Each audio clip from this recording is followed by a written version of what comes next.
Hey everyone, welcome to the Drive Podcast. I'm your host, Peter Attia.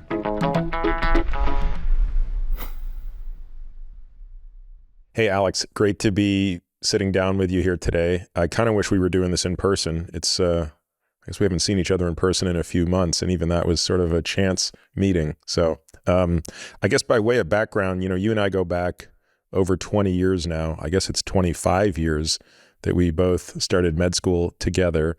It's hard to believe it's been that long, huh? Yeah, no, it seems like a million years ago, but also seems like yesterday. Yeah, those were good times. Alex, one of the things I remember when we first met was that we pretty much clicked over the fact that we were both engineers coming in, and we had a good group of friends that I remember in medical school. And the one thing we had in common is not one of us was a pre-med. We were all kind of, whatever the term was they used to describe as non-traditional path to medical school. So let's talk a little bit about just, briefly your background. You came in as an electrical engineer, and then you did a PhD in a lab of a very prominent scientist by the name of Dick Chen. Maybe tell folks a little bit about what you did in that work and what it was that got you, excited enough about science to deviate off the traditional MD path. Yeah, so as you said, my PhD was in electrical engineering, and Stanford, has a cool configuration on the campus where the engineering school is literally across the street from the medical school. And so over time, I became more and more interested in applying, signal processing techniques, circuit design, imaging, AI, things like that, but to problems in medicine that were more interesting to me than some of the, traditional engineering products and things like that. And met a world famous neuroscientist named, as you mentioned, Dick Chen, who's very interested in fundamental questions about the quantum unit of communication in the brain, which is the individual synaptic vesicle. And there was a question of just, what did it look like and how did it operate? And it was the beginning for me of just applying these engineering tools to really important questions in biology and helping answer them. And, that first story was a great article in Nature where we definitively answered the question of how that quantum is transmitted between cells, and then went on to do several other projects like that. Can you say a little bit about that? How is that information transmitted? It was really fun to come up with these problems with an engineering and communications background. But like if you look at a central neuron in the brain, and you look at the rate at which information is transferred, it seemed to be much faster than the number of synaptic vesicles in the terminal, right? So there was this, well, there's only 30 synaptic vesicles in the terminal by like an electron microscope, yet, you're seeing, hundreds of transmissions, over a few seconds. So how is that possible? And there were various theories. There was an individual vesicle that was fusing and staying fused and pumping neurotransmitter through it without collapsing. And that's how you could get these so much more rapid puffs. And we came up with a cute term, which was called kiss and run to explain that phenomenon. And it, again, helped answer this fundamental question of how did the brain get so many small neurons, yet able to transmit so much information per individual connection. So Alex, if you think about all the things that you learned during your PhD, I guess one of the benefits of doing it where you did it in the lab you did it in was you overlapped with some other really thoughtful folks, including a previous guest on the podcast, Carl Deseroth. What do you think were the most important things you learned philosophically, not necessarily technically, that are serving you in the stuff we're going to talk about today? So we're going to talk today a lot about liquid biopsies. We're going to talk a lot about epigenetics. We're going to talk a lot about certainly technologies that have made those things possible. And when you think back to your background in EE, what were the transferable skills? So I think one of them is a saying in engineering, which is if you can't build it, you don't understand it, right? So simply understanding a description of something is not the same as you can build it up from scratch. And so you can't always do that in biology, but you can do experiments where you're testing the concept of, can I really make it work? And so I think that was an engineering concept that served me well a lot. it's not exclusive to engineering, but was being very first principled, right? Do we really understand how this works? In that particular lab, there's a big emphasis on, doing experiments where you always learn something, right?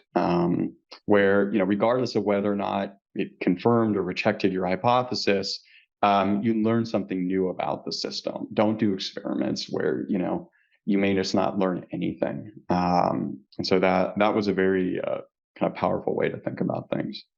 So we'll fast forward a bit just for the sake of time. There's obviously an interesting detour where after I go off to residency and after you finish your PhD, we still find ourselves back together side by side in the same company for 4 years, which again brought many funny stories, including my favorite is you and I getting lost in the middle of Texas. Actually, not in the middle of Texas, but just outside of El Paso and nearly running out of gas. I mean, this was no cell signal. We were in trouble, but we somehow made it out of that one together.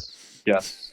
Yeah, no, I remember that us Californians thought that there must be a Starbucks within, 10, 15 miles out in the middle of West Texas. And it turns out you can go hundreds of miles without a Starbucks. That's right. Passing a gas station with an eighth of a tank saying, we'll stop at the next one can be a strategic error. There was also the time you bailed me out when I forgot my cufflinks because you had some dental floss. Do you remember that? Oh. I don't know if you remember that. There you go. Yeah. You had some dental floss. That's right. Yeah, total MacGyver move. But anyway, let's fast forward to all that stuff. So I don't know what year it is. It's got to be circa, 2012? When do you end up at Illumina for the first time?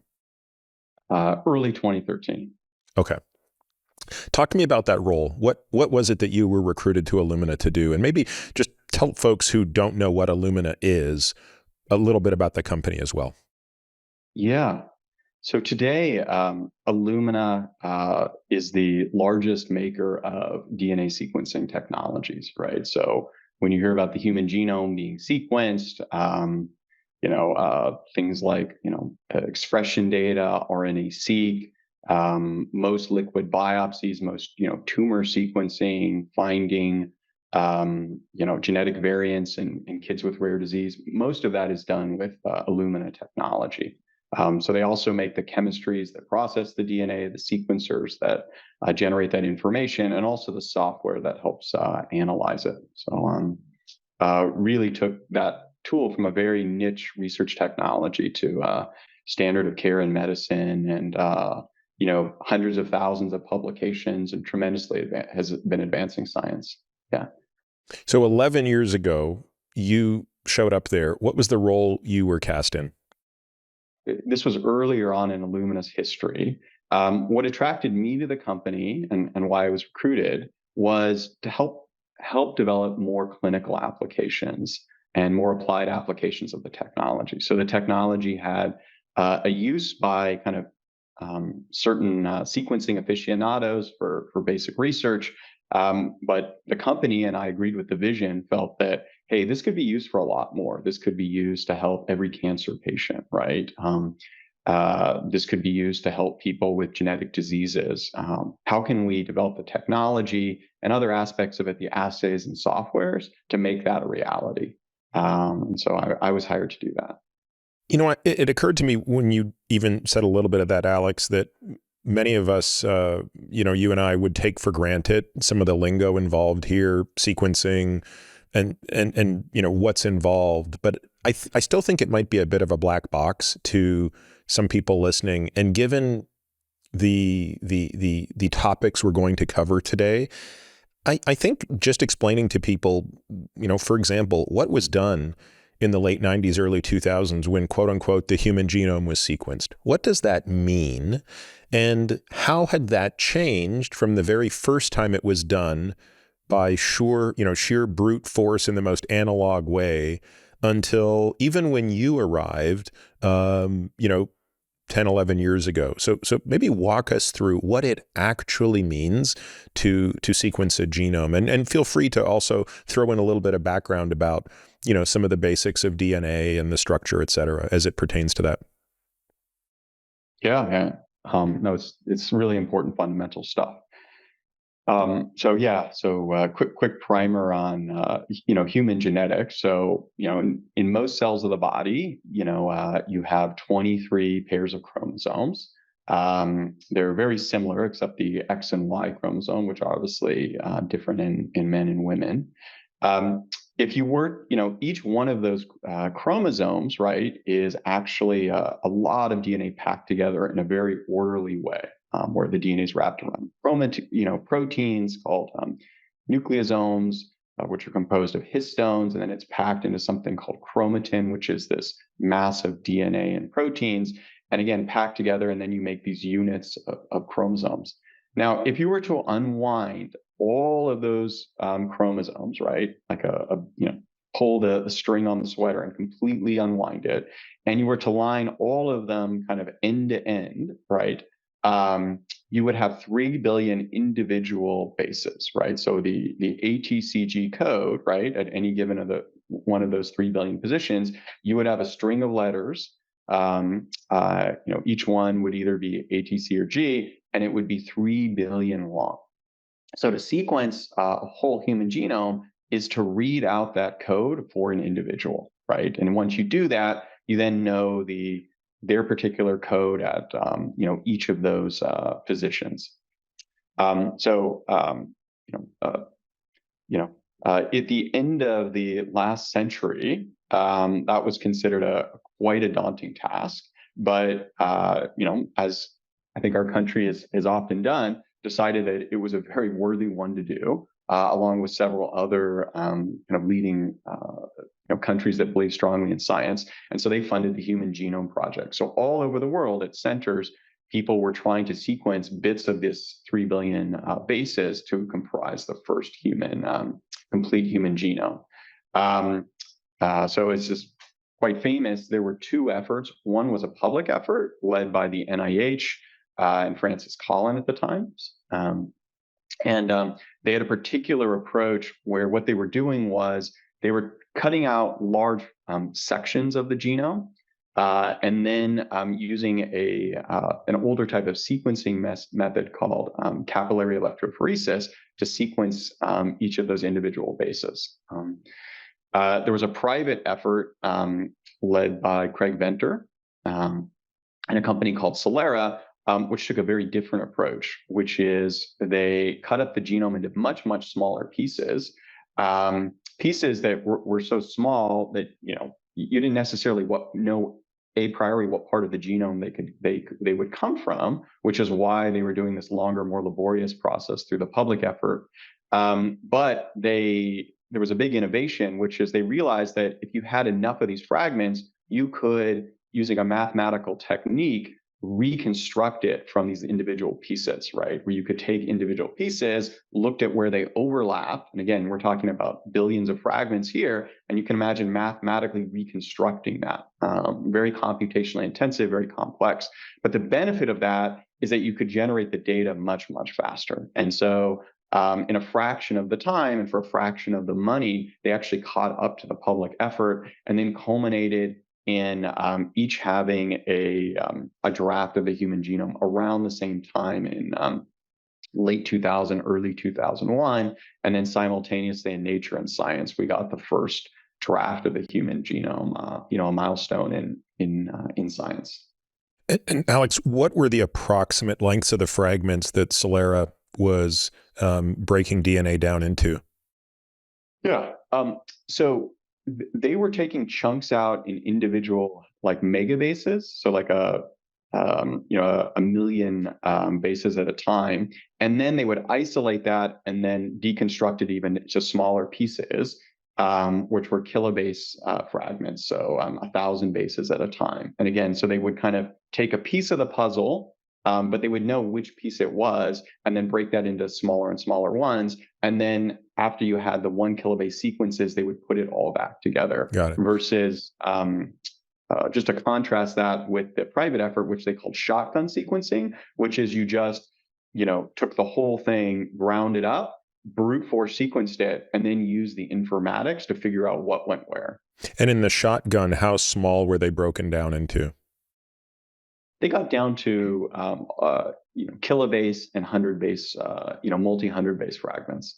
But the key was all you had to do was just brute force keep sequencing, as opposed to this more artisanal approach of trying to take individual pieces and deconstruct them and then reconstruct them. So it's early 2001. This gets published. By the way, do we know the identity of the individual? I think we do know the identity of the individual who was sequenced, don't we? I can't recall.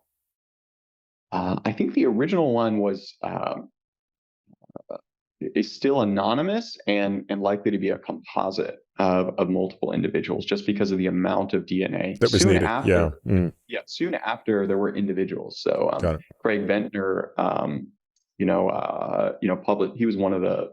He may have been the first, individual who is named that we had the genome for. Got it. It's often been said, Alex, that effort costs about, like at the end of that sequencing, if you decided I want to now do one more person, it would cost $1 billion directionally to do that effort. So what was the state of the art in transitioning that from where it was, let's just say order of magnitude, 10 to the $9 per sequence, to where it was 10 years later, approximately? What was the technology introduction, or plural version of that question, that led to a reduction, and how many logs did it improve by? Yeah, so the number that, and we went back and did this analysis. So if you literally at the end of the original human genome said, hey, I want to do one more, and you have the benefit of all the learnings, right, from the previous one, a few $100 million would have been an incremental genome. Got it. By 2012, it was, on the order of low tens of thousands of dollars, right? So, let's call that, 4 or 5 logs of improvement. And what brought that? So the day you show up at Illumina, and it's, if for research purposes, or if, a very wealthy individual said, I have to know my whole genome sequence, and they were willing to pay $25,000 for it, or a lab was doing it as part of, a clinical trial or for research. What were they buying from Illumina to make that happen? Yeah. So it was a series of inventions that allow the sequencing reactions to be miniaturized. And then you could do, orders of magnitude more sequencing of DNA by miniaturizing it. And so, the older sequencers, they had a small glass tube, and as the DNA went through, you sequenced it. It got converted into a 2D format, kind of like a glass slide, where you had tiny fragments of DNA stuck to it, hundreds of millions, then ultimately billions, and then you sequenced all of them simultaneously. So there was a huge miniaturization of each individual sequencing reaction, which allowed you to just, in one system, generate many, many more DNA sequences at the same time. There's a very important chemistry that was developed called sequencing by synthesis by a Cambridge chemist who I know well, Shankar Balasubramanian, and he developed Illumina sequencing chemistry, which ultimately went through a company called Solexa, which Illumina acquired, and that has generated the majority of the world's genomics data. The original chemistry that he developed in Cambridge. And what was it about that chemistry that was such a step forward? It allowed you to miniaturize the sequencing reactions, so you could have a huge number, ultimately billions, in a very small glass slide.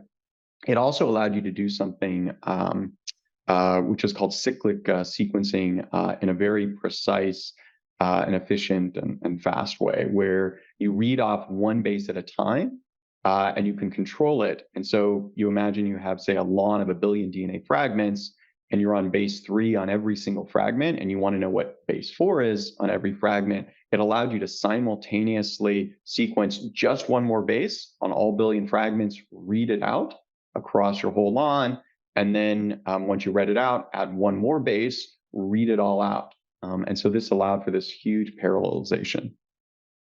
So let's talk a little bit about where we are today.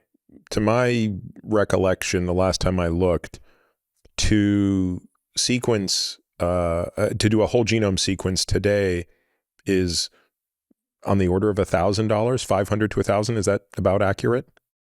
Yeah, that's way too expensive, Peter. Today, a couple $100. Yeah. Wow. Okay. So a couple $100 today. And I feel like I looked at this on a graph a while ago, and it was one of the few things I noticed that was improving faster than Moore's Law. Maybe tell folks what Moore's Law is, why it's often talked about. I think everybody's heard of it. And maybe talk about the step function that sort of, it's basically, if I'm looking at it correctly, there were two Moore's Laws, but there was something in between that sort of became even a bigger improvement. But maybe tell folks what Moore's Law is, first of all. Yeah. So it's not like a law, like a law of physics or something like that, but what became an industry trend in microprocessors, and what it refers to is the density of transistors, on a microchip, right? And the cost of the amount of computing power per amount of transistors, and that geometrically decreased. Kind of in a steady way. Actually, don't remember the exact number, if it's like doubling every 2 years or something like that. But there was a geometric factor to it that the industry followed for decades. It's not quite following that anymore. I mean, transistors are getting down to like the atomic scale, but it went way faster than people had envisioned. Yeah, I mean, it basically started in the late 60s, and as you said, it went until it hits the limits of atomic chemistry. Yeah, and so that relentless push is what made the whole software engineering high tech industry possible. So back to my question, which is, if you just look at the cost of sequencing from 2000 till today, it's sort of like two curves, right? There's like the relentless curve that we gets to where we are in 2013. But then there was another big drop in price that occurred after that. And I'm guessing that had to do with shotgun sequencing or the commercialization of it. I mean, not the concept of it, which already existed, but does that sound right? Yeah. So when Illumina really started to deliver the higher throughput next generation sequencings, it brought along a new faster curve because of the miniaturizations, right? So this ability to sequence billions of fragments in a small area, and Illumina just continued to, and I was privileged to be a big part of this effort, continuing to drive the density down, the speed of the chemistry up, all the associated optics, engineering software around it. Drove that much faster than Moore's Law reduction in cost. And so, how many were other companies involved in the culmination of next gen sequencing? Yeah, many, and some of them are still around. None nearly as successful as Illumina, but also some important players there. Yeah. And today, that's the industry standard. I assume there's no sequencing that's going on that isn't next gen. No, the vast majority is next gen sequencing. There's niche applications where there's other approaches, but the 99% of the data being generated is some version of next generation sequencing. You mentioned a moment ago that part of the effort to bring you to Illumina was, presumably based on not just your innate talents, but also the fact that you came from a somewhat clinical background as well. You're an MD and a PhD. And if their desire is to be able to branch out into clinical applications, that would make for a natural fit. So where in that journey did the idea of liquid biopsies come up? And, maybe talk a little bit about the history of one of the companies in that space that we're going to talk about today.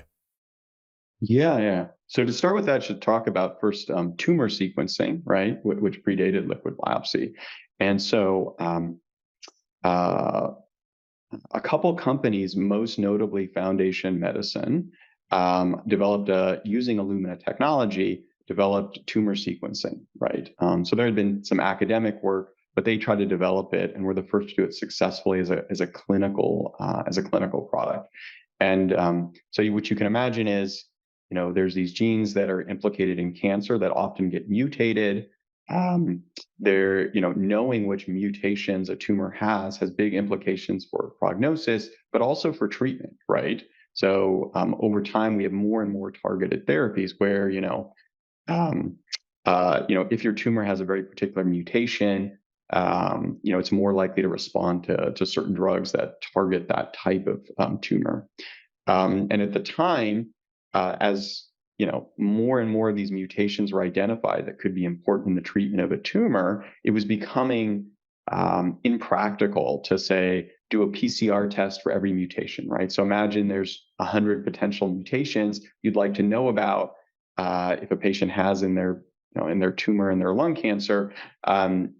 Doing each of these individually, again, a lot of expense, a lot of false positives.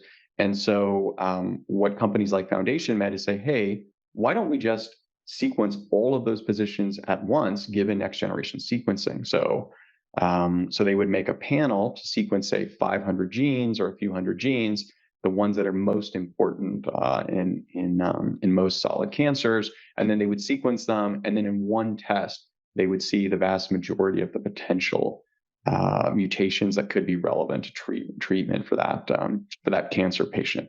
And so that is still a very important tool in oncology today. A large fraction of tumors are sequenced, and that's what allows people to get access to many types of drugs, right? Many of the targeted therapies for lung cancer, melanoma, or you hear about things like, microsatellite instability or high mutational burden. That all comes from, tumor sequencing. So once that was established, then a few folks, most notably at Johns Hopkins, but also other places, started to ask the question, well, could we sequence the tumor from the blood, right? And you might say, well, hey, you have a tumor in your lung. Why would sequencing, the blood be relevant to looking at the tumor? Well, it turns out there is tumor DNA in the blood. And, this is interesting. So in the late 40s, it was first identified that there was DNA in the blood outside of cells, so-called cell-free DNA. And then in the 70s, it was noticed that cancer patients had a lot of DNA outside their cells in the blood, and that some of this, was likely from tumors, right, from the cancer itself, right? And if you know anything about tumor biology, you know that cancer cells are constantly dying, right? So you think of cancers as growing very quickly, and that's true, but they actually are dying at an incredible rate because it's disordered growth, right? So many of the cells that divide are, have all kinds of genomic problems, so they die or they're cut off from vasculature. So the crazy thing about a tumor is, yes, it's growing fast if it's an aggressive tumor, but also the amount of cell death within that tumor is just is very high. And every time one of those cells die, some of the DNA has the potential to get into the bloodstream. And so it was this insight, along with the tumor sequencing, that said, hey, what if we sequence this cell-free DNA? Could we end up sequencing some of the tumor DNA or the cancer cell DNA that's in circulation? And so early results, particularly from this group at Johns Hopkins, began to show that indeed that was possible. And then a few companies, again, using Illumina technology, and then we started doing it at Illumina also, our own liquid biopsy assays and tests and technologies, developed what became liquid biopsy. In this context, it was for late stage cancer. So it was for patients who diagnosed with a cancer. You wanted to know, did their tumor have mutations? And you could do it from the blood. There was a big benefit, which was, as you know, for lung cancer, taking a biopsy can be a very dangerous proposition, right?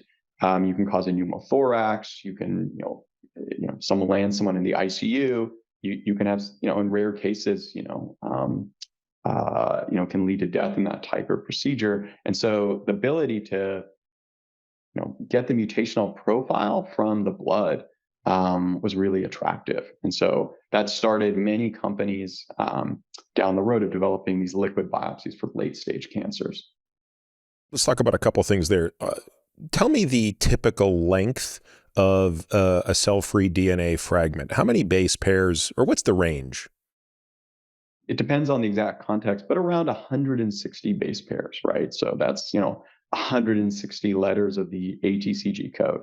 And there's a very particular reason it's that length, which is that, again, if you, pull the string on the sweater, you unwind the chromosome, right? And you keep doing it till you get down to something around 160 base pairs. What you find is that the DNA, right, it's not just naked, it's wrapped around something called the nucleosome, which is an octamer or 8 of these histone proteins in a cube, and the DNA is wrapped around it twice. And that's the smallest unit of chromatin, of this larger chromosome structure. And so the reason it's 160 bases is that's more or less the geometry of going around twice. And so DNA can be cleaved by enzymes in the blood, but that nucleosome protects the DNA from being cut to anything smaller than about 160 base pairs. And does that mean that the cell-free DNA that is found in the blood is still wrapped around the nucleosome twice, like it's still clinging to that, and that's what's protecting it from being cleaved any smaller? That's right. You mentioned that obviously the first application of this was presumably looking for ways to, figure out what the mutation was of a person with late-stage cancer without requiring a tissue biopsy. Presumably by this point, it was very easy to gather, hundreds of 160 base pair fragments and use the same sort of mathematics to reassemble them based on the few overlaps to say this is the actual sequence, because presumably the genes are much longer than 160 base pairs that they're looking at. That's right. So by this point, in 2014, 2015, the informatics was quite sophisticated. So you could take a large number of DNA sequences from fragments and easily determine, which gene it was associated with.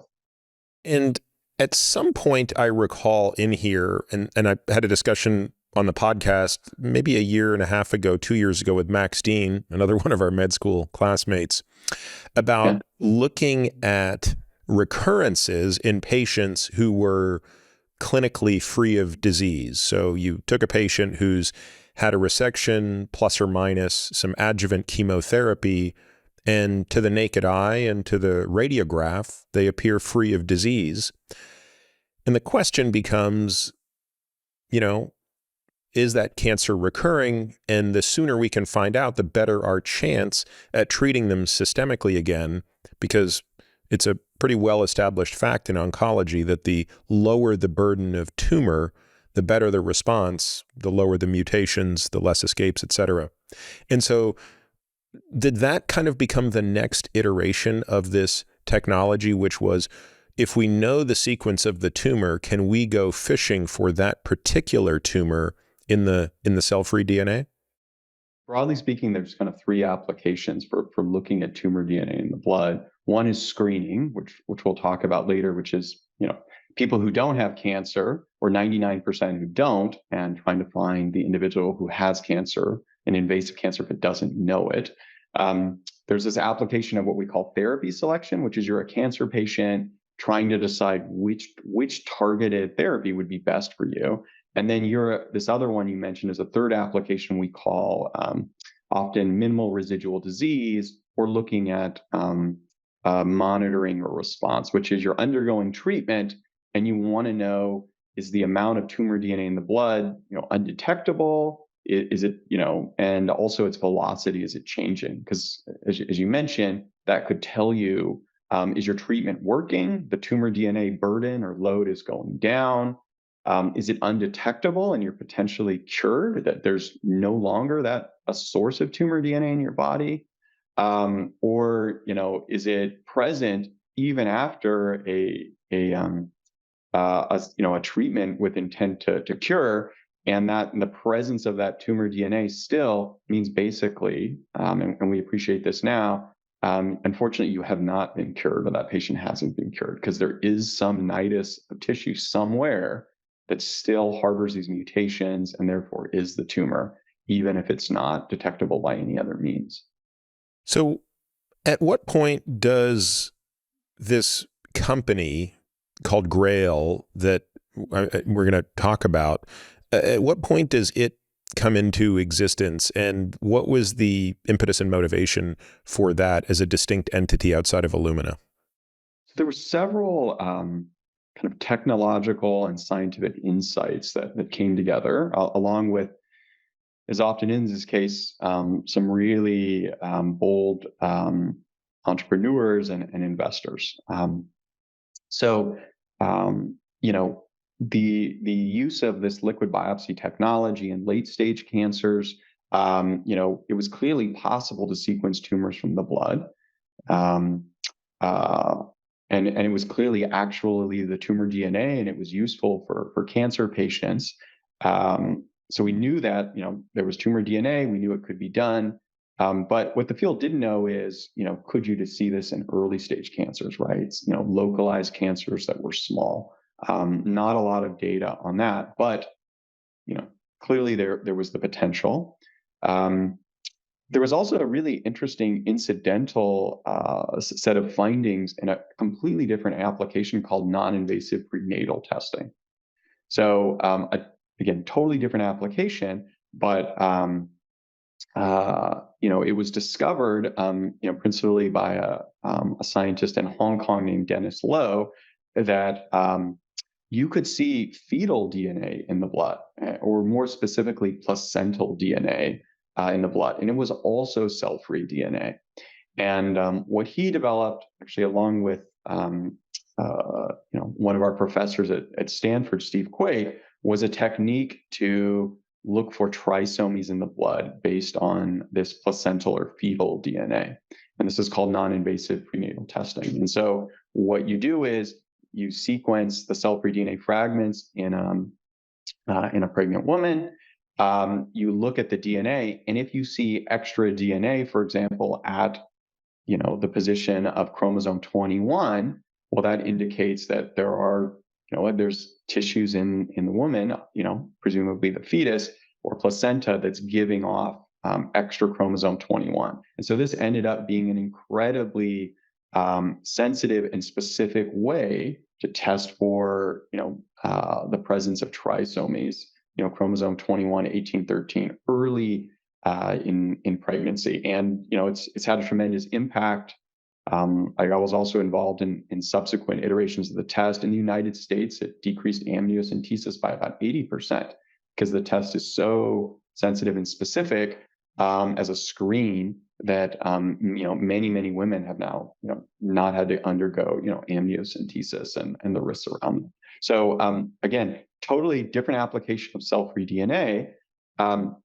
But what happened is, during the early commercialization of about the first few hundred tests, the companies pioneering this, and one of them was a company called Veronata that Illumina acquired, began to see, in rare cases, very unusual DNA patterns, where it wasn't just a chromosome 21 or 18 or 13, but what's often called chromotripsis, which is many aberrations across the chromosomes, right? The two women who really did this analysis and really brought both Illumina and the world's attention to it were Meredith Hawks Miller, a pathologist and lab director at this Illumina-owned company, Veronata, and another bioinformatics scientist, Daria Chudova. And what they showed is ultimately that these women actually had cancer. And so they were young, women of childbearing age. They ultimately had healthy children, but they had an invasive cancer, and it was being diagnosed in their cell-free DNA by this non-invasive prenatal test. And as they began to show these patterns to people, it became clear that they were clearly cancer, right? So again,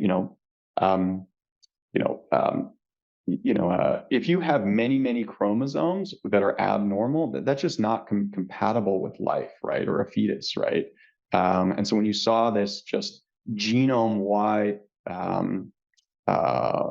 chromosomal changes, it was very clear that these were incidentally finding cancer in these women. So anyway, but Alex, let's talk a little bit about that, actually, because I want to dig into that. It's so interesting. So let's take a step back. So again, whenever you say we're sampling for cell-free DNA, we should all be keeping in the back of our mind, we're looking for these teeny tiny little 160 base pair fragments wrapped around little nucleosomes. Now, let's just go back to the initial use case around trisomy 21. With 160 base pairs, is that sufficient to identify any one chromosome? I mean, presumably you're also sampling maternal blood, so you know what the maternal chromosomes look like, and you're presumably juxtaposing those two as your control. Is that, I assume that's part of it? No, it's not quite. So it's all mixed together. So in a pregnant woman's blood, and the maternal blood, it's a mixture, right? So you have cell-free DNA from, the majority of the cell-free DNA is from her, hers, her own cells and tissues. And then you have superimposed on that a bit of cell-free DNA from mostly the placenta. And so what you're seeing is this mix of cell-free DNA. And so, and then what you do is you sequence, there's different ways to do it, but the most common ways, you do shotgun sequencing, and you sequence millions of these fragments. And every time you sequence a fragment, you place it in a chromosome based on its sequence. So you have your first fragment, you say, hey, when I compare this to the draft human genome, this goes on chromosome 2.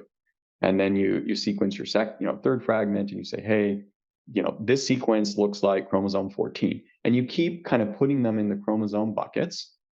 And what you expect, if every tissue has an even chromosome distribution, or 2 chromosomes, is that profile would be flat, and each bucket would be about the same level. But what you see in a woman carrying a fetus that has a trisomy, you'll see 50% greater in the chromosome 21 bucket. Yeah. You actually see more like 5 or 10%, because again, remember, 90% of it might be maternal blood, right? So that's all going to be even, but within the 10% fetal, right, that's going to be, you're going to have an extra 50%. So the total might be only extra 5% or whatever. 10%. But that's but that's a whopping big signal and very easy to detect. Isn't it interesting? It just gives a sense of how large the numbers are if a 5% delta is an off the charts, unmistakable increase in significance. I want to make sure, again, people understand what you just said, because it's very important. Because the majority of the cell-free DNA belongs to the mother, and because the fetal / placental cell-free DNA is a trivial amount, even though by definition a trisomy means there is 50% more of one chromosome, you've gone from 2 to 3 copies. In the fully diluted sample, that might only translate to a few percent, but that's enough, given the large numbers that you're testing, to be a definitive, statistically significant difference that triggers a positive test. Yep. Well put. Yes. Alex, let's talk a little bit about some of the, I want to come back to the story, because this is clearly the beginning of the story, but let's come back to just a couple other housekeeping items. A moment ago, we talked about cell-free DNA in the context of tumor. Someone might be listening to us thinking, wait, guys, you just said that the majority of the cell-free DNA is from this mother. 99.9% of the time, she doesn't have cancer. Where is that cell-free DNA coming from? again, when cells are destroyed, right, either through necrosis or apoptosis, or just, there's a lot of cell turnover, right, of cells that replicate, right, especially epithelial cells, blood cells, and so on. As those, again, as the kind of natural biochemistry destroys them, some of the DNA from the nucleus ends up in circulation, right? Again, in these where they're wrapped around these nucleosomes. So it's essentially cell death and cell turnover is the source of it. And since, again, at any one time, there's, millions of cells dying and being turned over, there's always some base level cell-free DNA in the blood. And again, I don't know if you've ever done the calculation. If not, I don't mean to put you on the spot, but do you have an approximate guess for how many base pairs of cell-free DNA are floating around your body or my body as we sit here right now? So what I can say is, if you took a 10 mil blood tube, right, which is a lot of what these tests use, right, and you remove all the cellular DNA. Remember, there's a ton of DNA in the cells in Sure, circulation. the white Right? blood cells, the red blood cells, et cetera. Get rid of all that. Yep. Huge amount. You probably have on the order of a few thousand cells worth of cell-free DNA in a 10 mil blood tube, which isn't a lot. Well, Right? hang on. That's just to make sure I understand you. You're saying a few thousand cells worth, where yes. each cell would be 3 billion base pairs. Yes. Wow.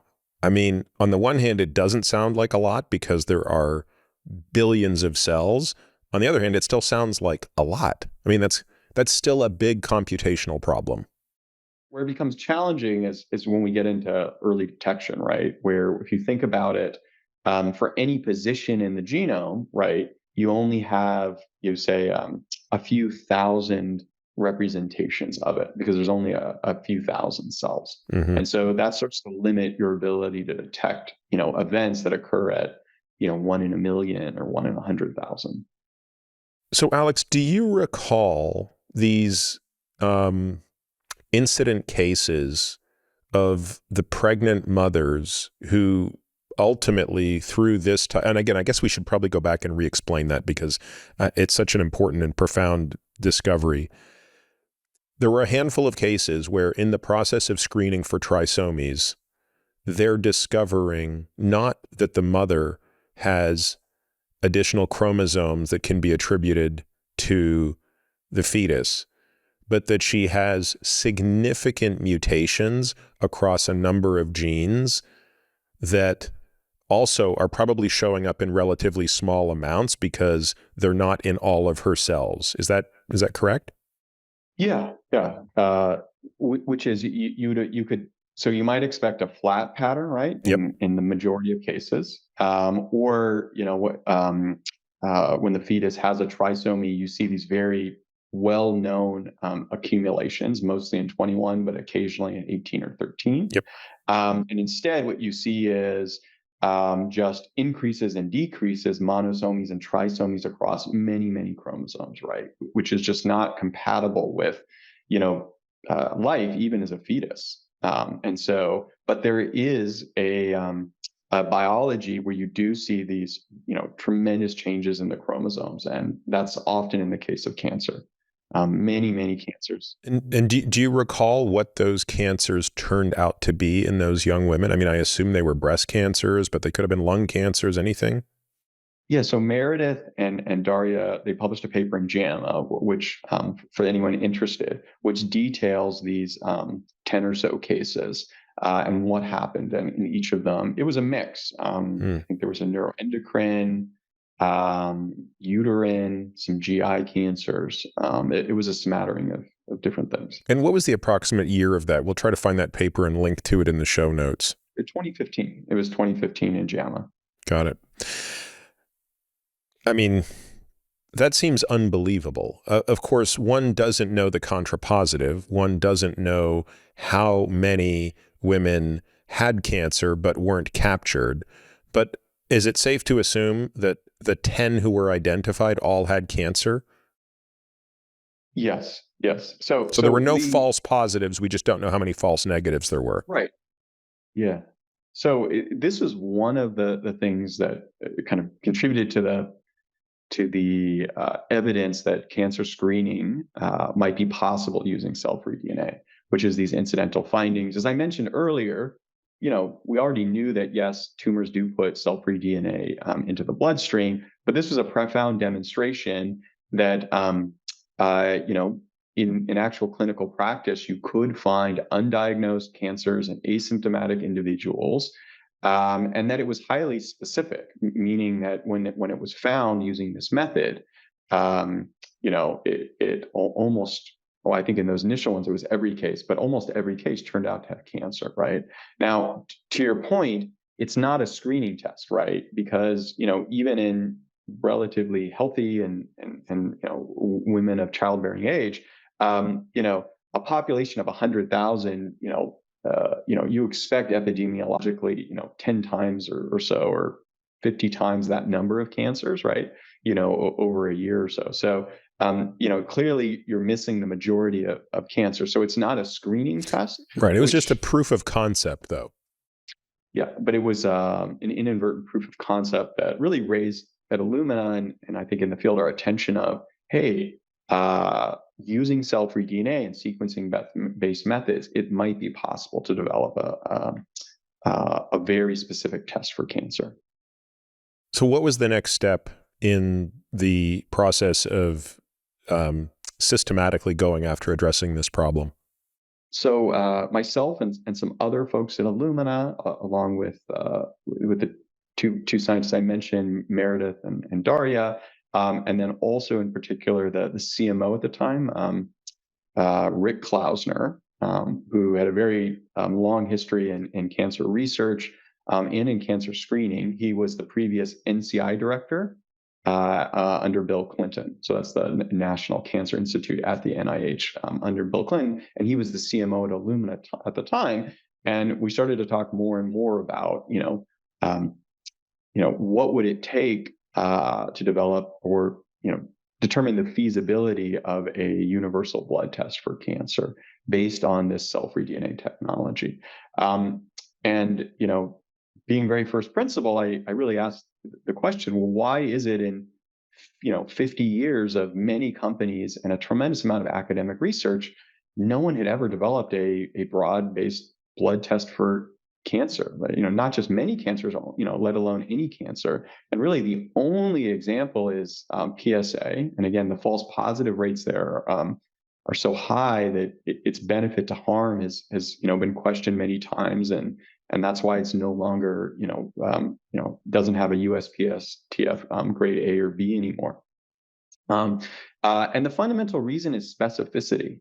So there's lots of things that are sensitive, meaning that there are proteins that accumulate, biochemistries, metabolites that go up in cancer. But the problem is they go up in a lot of benign conditions, right? So, a big benign prostate spews out a lot of PSA.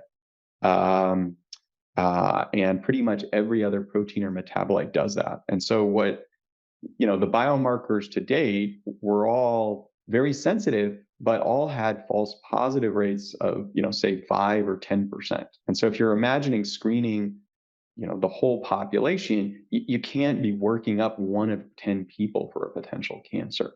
And so the key technological thing to solve was, well, how do you have something that has a 1% false positive rate or a 0.5% false positive rate? Because that's what you need to get to if you want to do broad-based cancer screening in relatively healthy asymptomatic people. And this is why we thought it might be possible with cell-free DNA, because the tumor DNA could be more specific, right, than proteins and other things that are common in benign disease. And so that was the reason to believe. The things we didn't know is, well, how much DNA does a early stage tumor pump out? If it doesn't pump out any, well, there's nothing to detect. The other is the heterogeneity, right? Cancer is not like infectious disease or where there's one very identifying antigen or sequence, right? Every tumor is truly unique, right? So even 2 lung cancers that are both the same histological subtype, right? They can share very few mutations or none, right? So you can have 2 squamous cell lung cancers that honestly don't have a single shared mutation. So now you need to look at hundreds or thousands or even of millions of positions to see enough potential changes. And this is where, again, NGS was a really good fit, which is how do you overcome the heterogeneity that you need to now look for a disease that isn't defined? I can't tell you these 3 mutations are the ones you need to find for this cancer. No, there's a huge set of different ones for every cancer. And then that got us thinking, well, look, in addition to sequencing many positions and sequencing very deeply and using cell-free DNA, we were going to need to use AI or machine learning because we had to learn these complex associations and patterns that no human being could curate thousands of different mutational profiles and try to find the common signals and so on.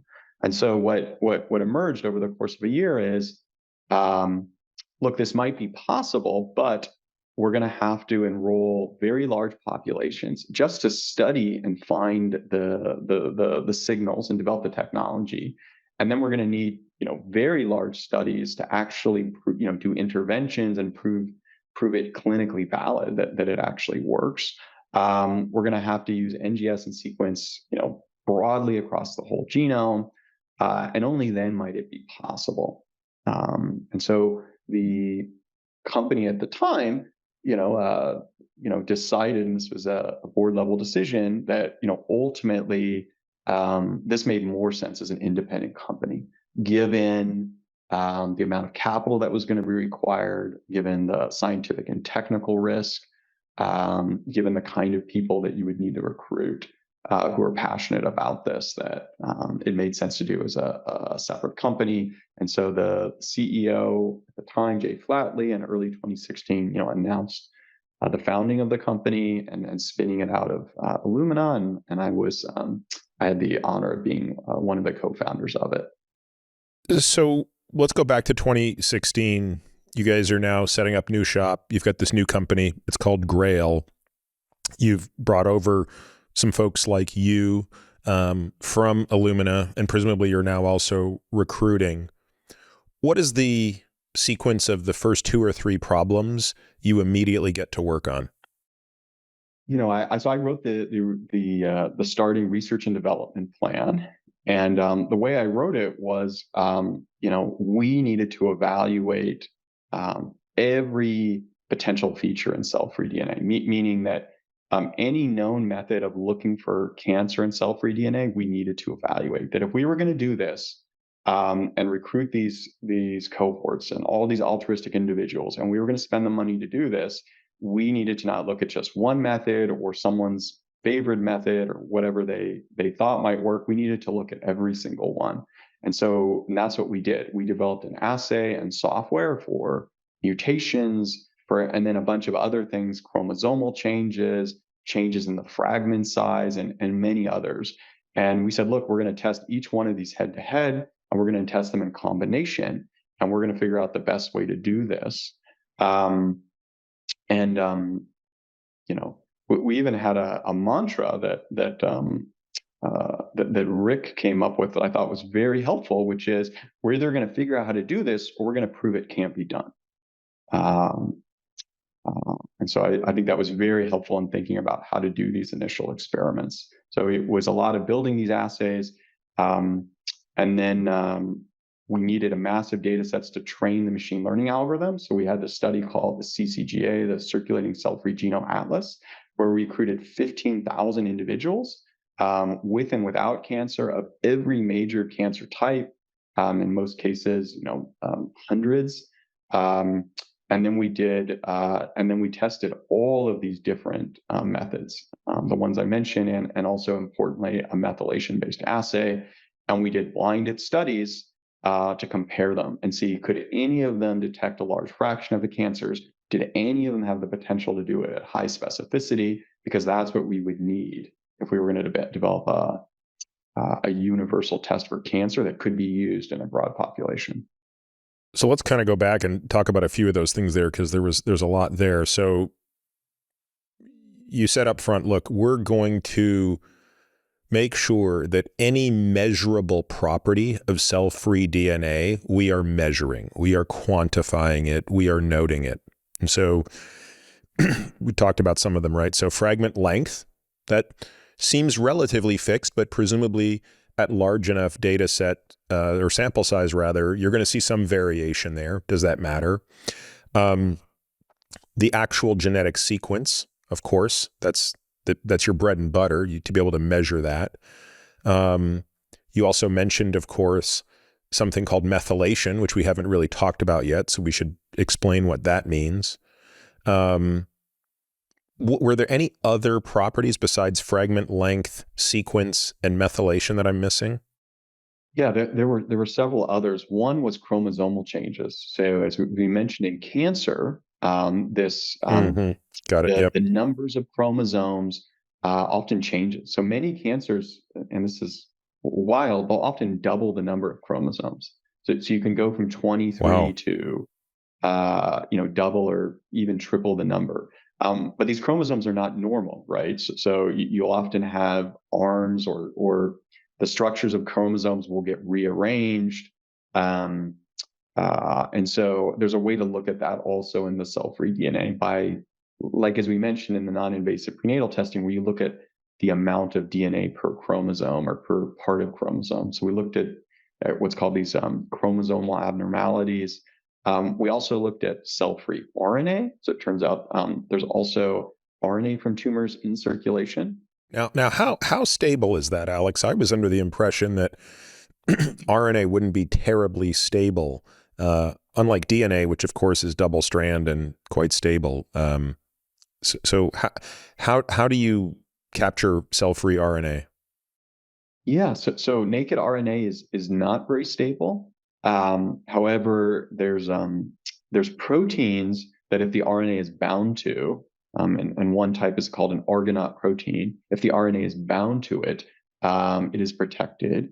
There's also And this is, I assume this is typically messenger RNA that's been in the process of being transcribed, but somewhere along the way before translation occurs, there's the disruption to the cell that results in lysis or something. And so you're just basically getting the cell-free RNA because you happen to catch it at that point. It was a replicating cell or something, or it was just translating protein, or yeah, or during apoptosis, it's somehow during some kind of programmed cell death, it's being digested or bound.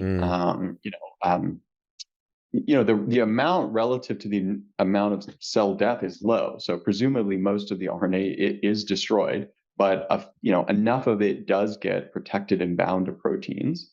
Whether or not it's kind of cellular detritus or garbage or it's intentional, it's kind of a different question, but it is present. There's also vesicular structure, so little bubbles of membrane that the RNA can be contained in. The most common one is referred to as an exosome, which are these little vesicles in circulation. So in a variety of different ways, you can have messenger RNA and other types of RNA preserved outside of cells in circulation. And so we looked at that also. wow. How long did it take to quantify all of these things? And presumably, I think you sort of alluded to this, but we're not just looking at any one of these things. You're also asking the question, can combinations of these factors add to the fidelity of the test, correct? Yeah. So this initial research phase took close to 3 years, cost hundreds of millions of dollars. We had to recruit, the largest cohort ever for this type of study, the CCGA study, as I alluded to. And there were different phases. There was a discovery and then multiple development and validation phases. We had to make the world's best assays to look at each of these features. And then we had to process all of those samples and then analyze them. And we did it in a very rigorous way where the final testing was all done blinded and the analysis was all done blinded, so we could be sure that the results were not biased. And then we compared them all, and we also compared them in combinations. And we use sophisticated machine learning approaches to really maximize the use of each individual type of data from each, whether or not it was mutations or the chromosomal changes or methylation. So you mentioned that the CCGA had 15,000 samples. How many of those samples were cancers versus controls? What was the distribution of those? I believe it's about 60% cancer versus controls. Yeah, 40%. You sort of alluded to it, but just to be sure I understood, you're obviously starting first with a biased set where you know what's happening, and then you're moving to a blinded, unbiased set for confirmation. Is that effectively the way you did it? Yeah, yeah. So often referred to as like a training set and a test set. Yeah. Yeah. And so tell us what emerged, Alex. What, when it was all said and done, when you had first and foremost identified every single thing that was measurable and knowable. Oh, sorry, before we do that, I keep taking us off methylation. Explain methylation, because that's of all the characteristics, that's the one I don't think we've covered yet. Yeah. So DNA methylation is a chemical modification of the DNA. So in particular, at the C in the ATCG code, the C stands for a cytosine. So that's a particular nucleotide or base in DNA. The mammalian biology can methylate. It means that it can add a methyl group, but a methyl group is just a single carbon atom, right, with three hydrogens, and then bonded to that cytosine. And so that's what DNA methylation is. So to say a cytosine is methylated, it means that it has that single methyl group bonded to it. Turns out that there's about 28 million positions in the human genome that can be methylated. It usually occurs at what's called CPG sites, which is if you go along one strand of DNA, this is not pairing of the DNA, but one strand, where a C or a G follows a C. So that's what a CPG is. It's a C with a phosphate bond to a G. And so at those positions in the genome, there are enzymes that can methylate the cytosine and demethylate it. And there's, again, about 28 million of those sites, out of the 3 billion, overall bases in the human genome. These chemical modifications are really important because they affect things like gene expression. It's one of the more important classes of something that's called epigenetics, which is changes that are outside of the genetics or outside of the code itself. As you know, the DNA code is the same in most cells of the human body, but obviously the cells are quite different. So a T cell is very different than a neuron. And other than the T cell receptor, all of the genes are the same, right? The code is the same. So why are the cells different? Well, it's the epigenetics. So things like which parts of the gene are methylated, or which ones are associated with histones that are kind of blocking access to the DNA, that's what ultimately determins which genes are transcribed, which proteins are made, and why cells take on very different morphology and properties, right? So it's the methylation is a very fundamental code for controlling it. So I call the epigenetics kind of the software of the genome, right? The genetic code is kind of the hardware, but how you use it, which genes you use when, and what combination, that's really the epigenetics. And what is the technological delta or difference in reading out the methylation sequence on those CPG sites relative to the ease with which you simply measure the base pair sequences? So, right, you can measure CGAT, CCATG, et cetera, but then is it the same in the same readout? Do you also acquire which of the C's are methylated, or are you doing a separate analysis? Yeah. So there's different technologies to do that. For cell-free DNA, where usually you want very accurate sequencing of billions of these, or many hundreds of millions of these small fragments, the way it's done is and this adds complexity to the chemistry, is you pre-treat the DNA in a way that encodes the methylation status in the ATG sequence, and then you just use a sequencer that can only see ATCG, but because you've encoded the information, you can then deconvolute it and infer which sites were methylated. To be a little more specific, there's chemicals that will, for example, deaminate a cytosine that's not methylated, and then that deaminated cytosine effectively turns into a uracil, which is a fifth letter in RNA. And then when you copy the DNA and you amplify it prior to the sequencing, it amplifies as a T, because a U, when it's copied by a DNA polymerase, becomes a T. And then you end up with a sequence where you expect to see C's and you see a T.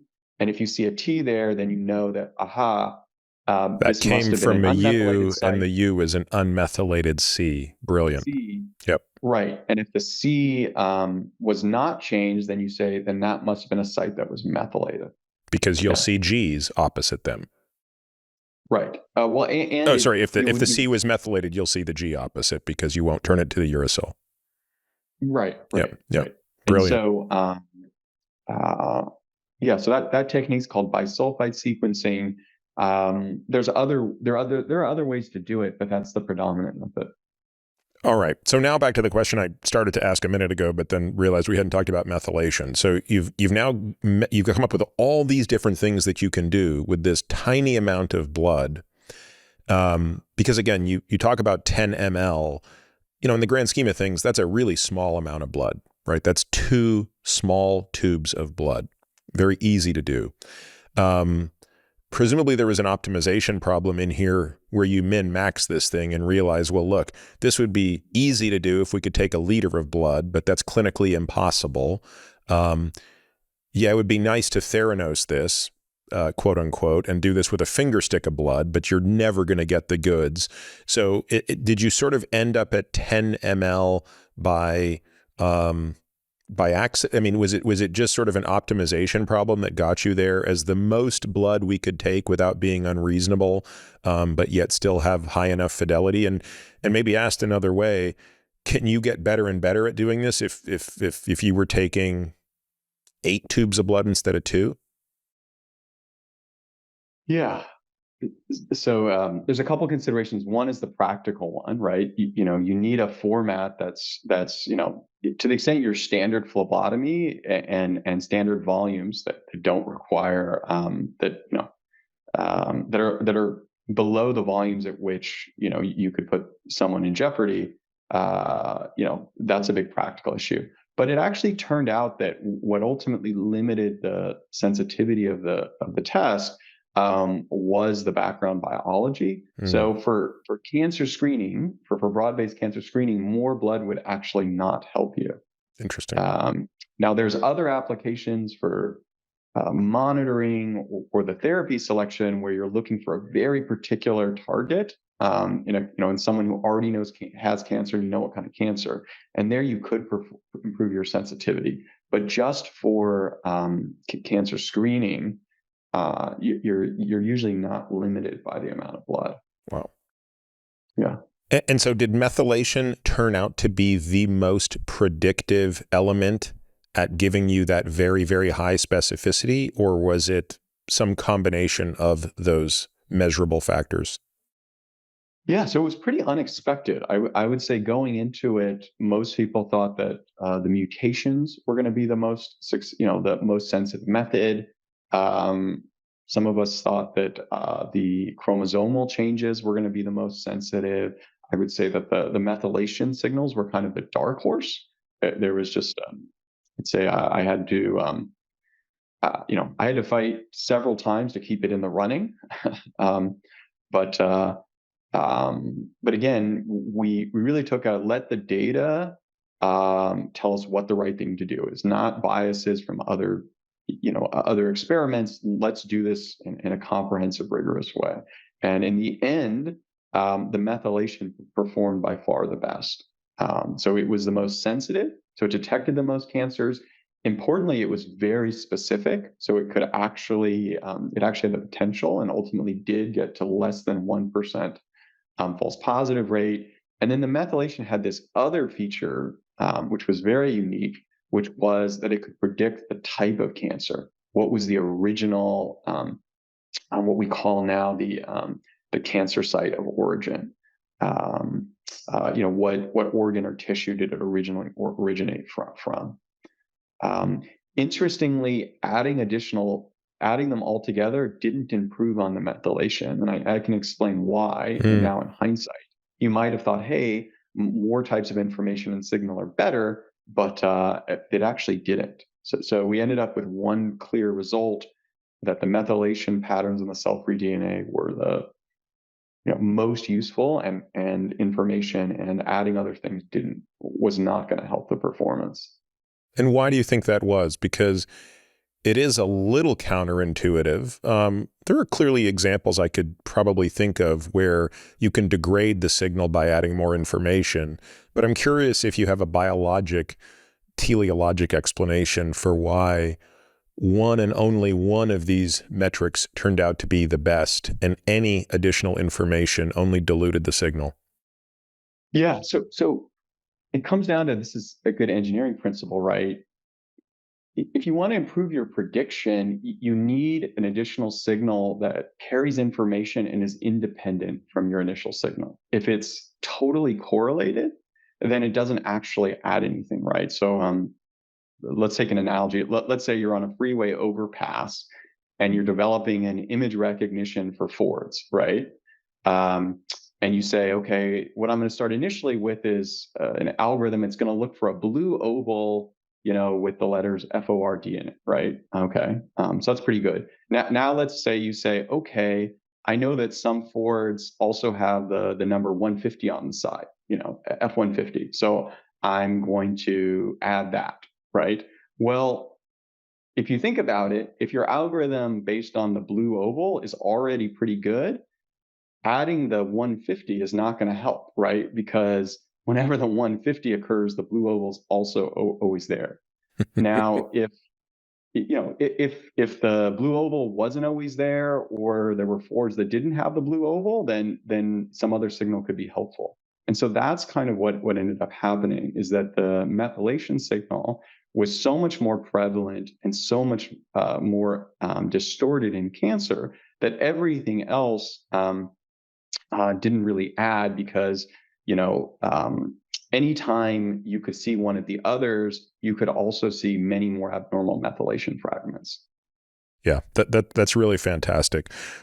I guess I also want to, again, just go back and make sure people understand the kind of the mission statement you guys brought to this, which was high specificity is a must.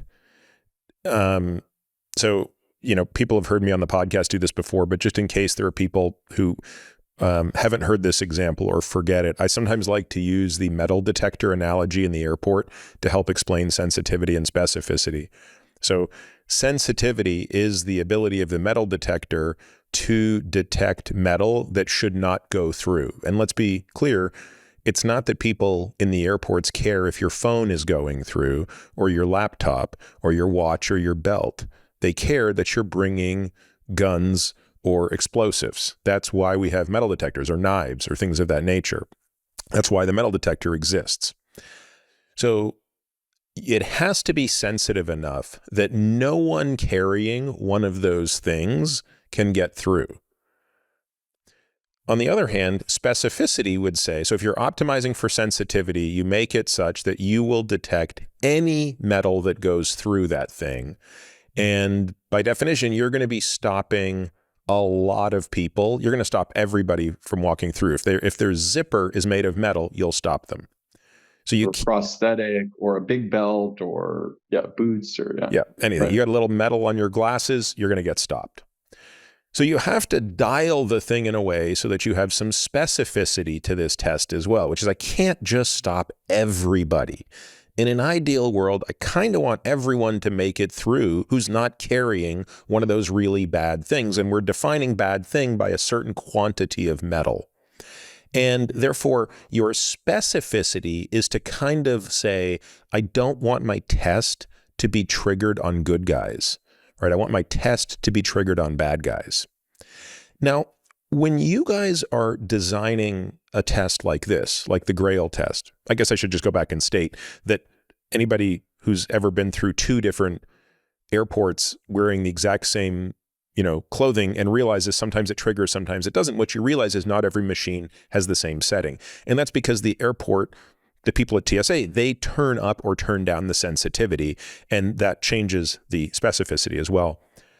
How deliberately do you, when you're setting up this assay, have the capacity to dial up and down sensitivity and specificity? So while I understand your mandate was a very high specificity test, where was the control or manipulation of that system, if at all? Yeah. So there's a threshold. It's complex, but conceptually there's a threshold inside the algorithm, right? So you can imagine that after you have this comprehensive map of all these different types of methylation changes that can occur in the fragments of hundreds of examples of every cancer type. And then you compare it to all the methylation changes that can occur outside of cancer, which we haven't talked about, which is very important, right? So, most of the methylation patterns are pretty similar in similar cell types across individuals, but there are changes that occur with age or ethnicity or environmental exposure, and so on. And what you'd like is those 2 populations to be completely different. But it turns out there is some overlap, right? So there are fragments that occur in cancer that can occur outside of cancer. The algorithm in a very complex state space is trying to separate these populations. And whether or not you're going to call something as a potential cancer and say a cancer signal is detected is whether or not the algorithm thinks, is it associated with this cancer group or is it associated with a non-cancer group? But again, there's some overlap, between these. And so where you set that overlap, like in the border between individuals who don't have cancer, but have, for whatever reason, an abnormal level of fragments that kind of look cancerous, that will determine your specificity. So there is a dial to turn where you can increase the stringency, call fewer false positives, but then you will start to miss some of the true positives. Now, what was so great about methylation is that these populations were pretty well separated, better than anything the world had ever seen before, which is why you could get high specificity and still pretty good sensitivity. But yes, there is some overlap, which means you have to make a trade-off and dial it in. And inside the company, is there sort of a specific discussion around the trade-offs of it's better to have a false positive than have a false negative? Like, let's use the example you brought up earlier, right? So prostate-specific antigen is kind of the mirror image of this, right? It's a highly, highly sensitive test with very low specificity. It's obviously a protein, so it's a totally different type of assay, right? It's a far cruder test, of course. But the idea is, in theory, and of course I could give you plenty of examples, someone with prostate cancer is going to have a high PSA. So you're not going to miss people with cancer. But as you pointed out earlier, you're going to be catching a lot of people who don't have cancer. And it's for that reason, as you said, that there is no longer a formal recommendation around the use of PSA screening. It is now kind of been relegated to just talk to your doctor about it. And of course, the thinking is, look, there are too many men that have undergone an unnecessary prostate biopsy on the basis of an elevated PSA that, really should have been attributed to their BPH or prostatitis or something else. So notwithstanding the fact that we have far better ways to screen for prostate cancer today, that's a test that is highly geared towards never missing a cancer. In its current format, under low prevalence populations, which is effectively the population it's being designed for, right? This is designed as a screening tool. It seems to have better negative predictive value than positive predictive value, correct? It's pretty high in both, because negative predictive value also is related to prevalence. But well, just to put some numbers out there, right? So in the CCGA study, but then importantly in an interventional study called Pathfinder, the positive predictive value is around 40%, right? That's all stages? Yeah, so that's all cancers, all stages, Yep. right? It's a population study, so it's whatever shows natural, up. Yep. whatever natural set of cancers and stages occur in that group, right? So that was about 6,500 individuals. And do you recall, Alex, what the prevalence was in that population? Was it a low risk population? Yeah, so it was a mix of a slightly elevated risk population and then a average risk population. So just in terms of risk, and I think you'll appreciate this. I think of anyone over 50 as high risk, and that's where the majority of these studies are happening, right? Yep. So I mean, age is your single biggest risk factor for cancer, right? You have, like, relative to the population over 50 is about a 10x increased risk relative to the population under 50. And age 55 to 65 is the decade where cancer is the #1 cause of death. Yeah, so I would say in developed nations, I mean, that's actually increasing, right? I mean, we're making such incredible progress on metabolic disease and cardiovascular disease. So, I mean, cancer in the developed world is predicted to surpass, cardiovascular disease is the #1 killer.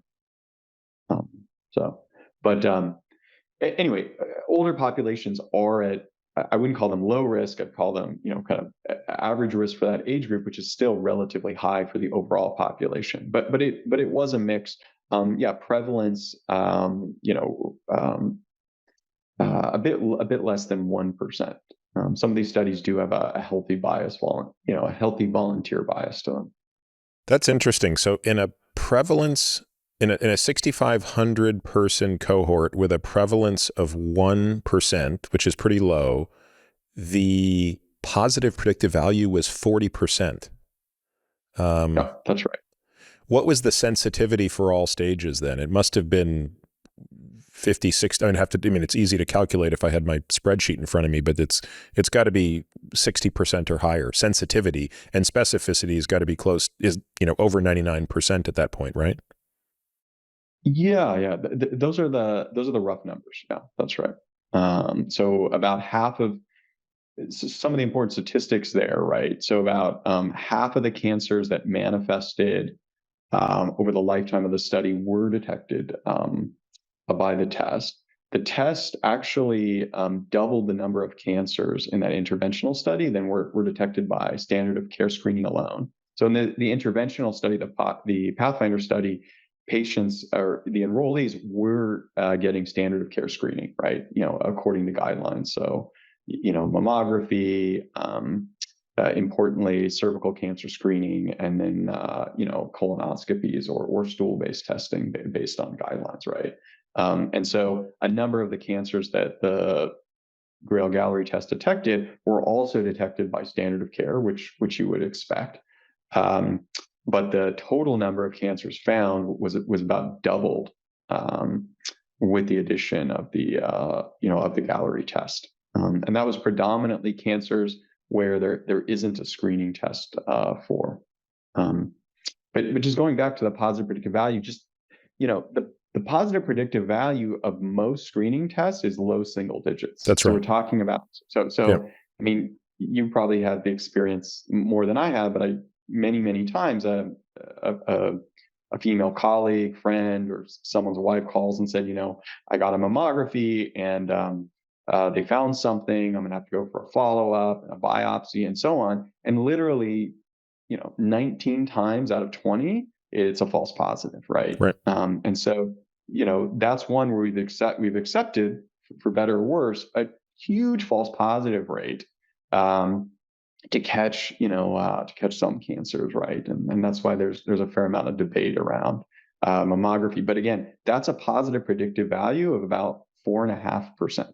So most people the vast majority of people who get initial positive, they're not going to end up having cancer,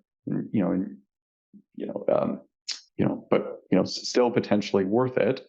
Now we're talking about something where we're approaching one or two positive tests will ultimately lead to a cancer diagnosis that's potentially actionable. So it's I think sometimes when people hear 40%, they say, "Gee, that means there's still a fair amount of people who are going to get a positive test, meaning a cancer signal detected, and ultimately not." But again, for a screening test, that's incredibly high yield. Yeah.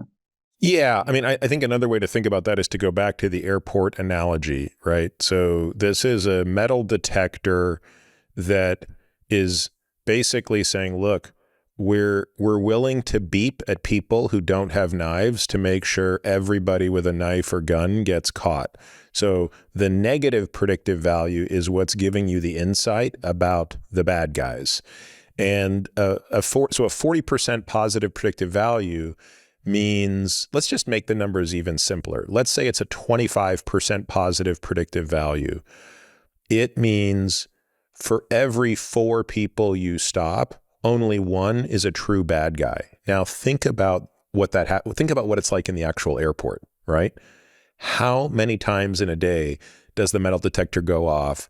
And how many times in a day are they catching a bad guy? The answer is it probably goes off 10,000 times in a day, and they catch 0 bad guys on average. So that gives you a sense of how low the positive predictive value is and how high the sensitivity is and how low the specificity is. So yes, I think that's a great way to look at it, which is if you are screening a population that is of relatively normal risk, a positive predictive value of 20% is very, very good.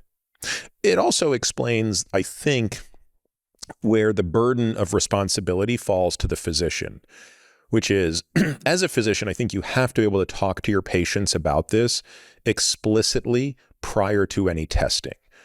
I think patients need to understand that, hey, there's a chance that if I get a positive test here, it's not a real positive. And I have to have kind of the emotional constitution to go through with that. And I have to be willing to then engage in follow-up testing. Because if this thing says, oh, Alex, it looks like you have a lung cancer, the next step is I'm going to be getting a chest x-ray, or I'm going to be getting a low-dose CT of my chest. And that doesn't only come with a little bit of risk, in this case radiation, although it's a almost trivial amount, but I think more than anything, it's the risk of the emotional discomfort associated with that. And I think, honestly, when you present the data this way to patients, they really understand it and they really can make great informed decisions for themselves. And by the way, for some of those patients, it means thank you, but no thank you. Like, I just don't want to go through with this. And that's okay too. Let's talk a little bit about some of the really interesting stuff that that emerged in the various histologies and the various stages. And I've had some really interesting discussions with your colleagues. I guess just for the sake of completing the story, you're no longer a part of the company GRAIL. So maybe just explain that so that we can kind of get back to the GRAIL stuff, but just so that people understand kind of your trajectory.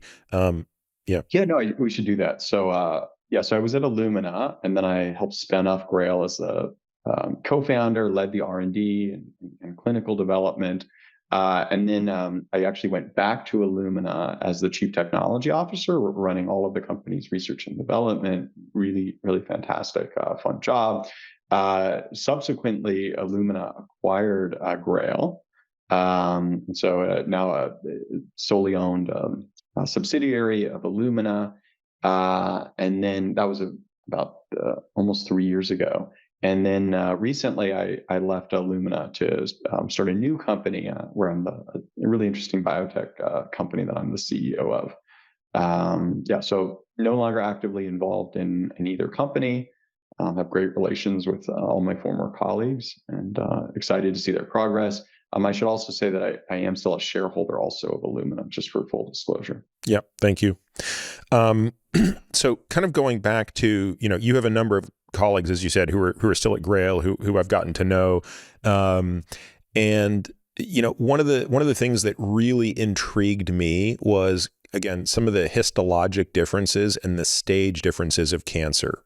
So if you look at the sort of opening data, a few things stood out, right? So there were certain histologies that if you took them all together by stage, didn't look as good as others. So for example, talk a little bit about prostate cancer detection using the Galleri test. So I think what you're referring to is, there's a big, a very wide variety of different performances in different cancers. So they're all highly specific, so very low false positive rate, because there's only one false positive rate for the whole test, which is probably worth spending some time on later. But for example, sensitivity to many GI cancers or certain histologies of lung cancer, the test is very good at detecting earlier stage localized cancers. Particularly in prostate cancer and hormone receptor positive breast cancer, the detection rate is lower for like stage 1 cancers. But I think but this gets to a very important issue, which is, what is it that you want to detect, right? So do you want to detect everything that's called a cancer today? Or is what you want to detect is you want to detect cancers that are going to grow and ultimately cause harm, right? So the weird thing about cancer screening in general is there's both over and under diagnosis, right? So there's most small breast cancers and most DCIS and most even small prostate cancers will never kill the patient or cause morbidity. But there is a small subset that will. And so for those, we have decided to, again, go for a trade-off where we'll often resect things and go through treatments just to make sure that smaller percentage is removed, even though we're removing a ton of other, quote, cancers that are unlikely to ever proceed into anything dangerous. On the flip side, 70% of people who die of cancer, they die from an unscreened cancer. So there's huge underdiagnosis, right? So again, we should remember that 70% of people who ultimately die, of cancer on their death certificate, they died from a cancer where there was no established screening, prior to something like GRAIL's Galleri. So we have this weird mix of, there's a lot of cancers where we know we're overdiagnosing, but we're doing it for the right, for a defensible trade-off. And then there's a huge number of cancer deaths occurring where, there's essentially zero diagnosis. But back to the ones where there's, underdiagnosis, right? It gets back to, what does it mean to have tumor DNA in your blood, right? So the measuring and detecting a cancer from tumor DNA in your blood is a functional assay. So to get tumor DNA in your blood, you have to have enough cells, they have to be growing fast enough, dying fast enough, and have blood access. So those are the things that you're requiring. Now, if you have a tumor that's small, encapsulated, not growing, well, guess what? It's not going to have DNA in the blood. So unlike an imaging assay, which is anatomical, this is really a functional assay. You're querying for whether or not there's a cancer that has the mass, the cell activity and death, and access to the blood to get and manifest its DNA into the blood. So it's really stratifying cancers on whether or not they have the activities. Now, interestingly, this functional assay is very correlated with ultimate mortality. So there's a really nice set of data that the GRAIL put out where you look at Kaplan-Meier curves. So over the course of the CCGA study, which is now going out, 5+ years, you can say, well, what do survival curves look like if you were positive, right? Your test was detected versus your test was negative, meaning your cancer was not detected by the GRAIL test. And there's a big difference. So basically, if your cancer was undetectable by the GRAIL test, you have a very good outcome, right? Much, much better than the general population with that cancer. So this suggests two things. One is, those cancers may not have actually been dangerous because there's not a lot of mortality associated with them, right? And maybe that's also why they couldn't put their tumor DNA in the blood. The other is whatever the existing standard of care is, it's working well, right? Now, if you look at all the cancers in the Kaplan-Meier curve that were detected, they have a lot of mortality associated with them. And so what it's showing is that it's the dangerous cancers, the cancers that are accounting for the majority of mortality, those are the ones that the test is detecting. And again, this biological rationale makes a lot of sense, which is, okay, a tumor that grows fast, can get its DNA in the blood, well, that's probably also a dangerous tumor that is going to become invasive and spread. So again, it's a functional assay. So if your test is detected by one of these tests like the Galleri test, it's saying something about the tumor that is very profound, which is that it's active enough to get its signal into the blood. And it's very likely, if untreated, to ultimately be associated with morbidity and potentially mortality. And so I think it's an open question of these tumors that aren't detectable and that are in cancers we know there's a lot of indolent disease. What does it really mean that the test is low sensitivity for that, right? Yeah, I would say that when I went through these data, and I went through every single histology by stage, I did this exercise probably 18 months ago. The one that stood out to me more than any other was the sensitivity and specificity discrepancy. Well, I should say the sensitivity discrepancy between triple negative breast cancer and hormone positive breast cancer. You alluded to this, but I want to reiterate the point because I think within the same quote unquote disease of breast cancer, we clearly understand that there are three diseases. There's estrogen positive, there's HER2 neu positive, there's triple negative. Those are the defining features of three completely unrelated cancers, with the exception of the fact that they all originate from the same mammary gland. But that's about where the similarity ends. Their treatments are different, their prognoses are different. And to take the two most extreme examples, you take a woman who has triple positive breast cancer, i.e. it's estrogen receptor positive, progesterone positive, HER2 neu positive. You take a woman who has none of those receptors positive. The difference on the Galleri test performance on stage 1 and stage 2, so this is cancers that have not even spread to lymph nodes. The hormone positives were about a 20% sensitivity for stage 1, stage 2, and the triple negative was 75% sensitivity for stage 1, stage 2. And so this underscores your point, which is the triple positive cancer is a much, much worse cancer. And that at stage 1, stage 2, you're detecting 75% sensitivity portends a very bad prognosis. Now, I think the really important question here, and I believe that this is being asked, is does the ability to screen in this way lead to better outcomes? So, I will state my bias because I think it's important to put your biases out there, and I've stated it publicly many times, but I'll state it again.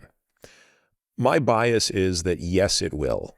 My bias is that early detection leads to earlier treatment, and even if the treatments are identical to those that will be used in advanced cancers, the outcomes are better because of the lower rate of tumor burden. And by the way, I would point to two of the most common cancers as examples of that, which are breast and colorectal cancer, where the treatments are virtually indistinguishable in the adjuvant setting versus the metastatic setting, and yet the outcomes are profoundly different. In other words, when you take a patient with breast or colorectal cancer and you do a surgical resection and they are a stage 3 or less, and you give them adjuvant therapy, they have far, far, far better survival than those patients who undergo a resection but have metastatic disease and receive the same adjuvant therapy. It's not even close. And so that's the reason that I argue that the sooner we know we have cancer and the sooner we can begin treatment, the better we are. But the skeptic will push back at me and say, Peter, the only thing the GRAIL test is going to do is tell more people bad news.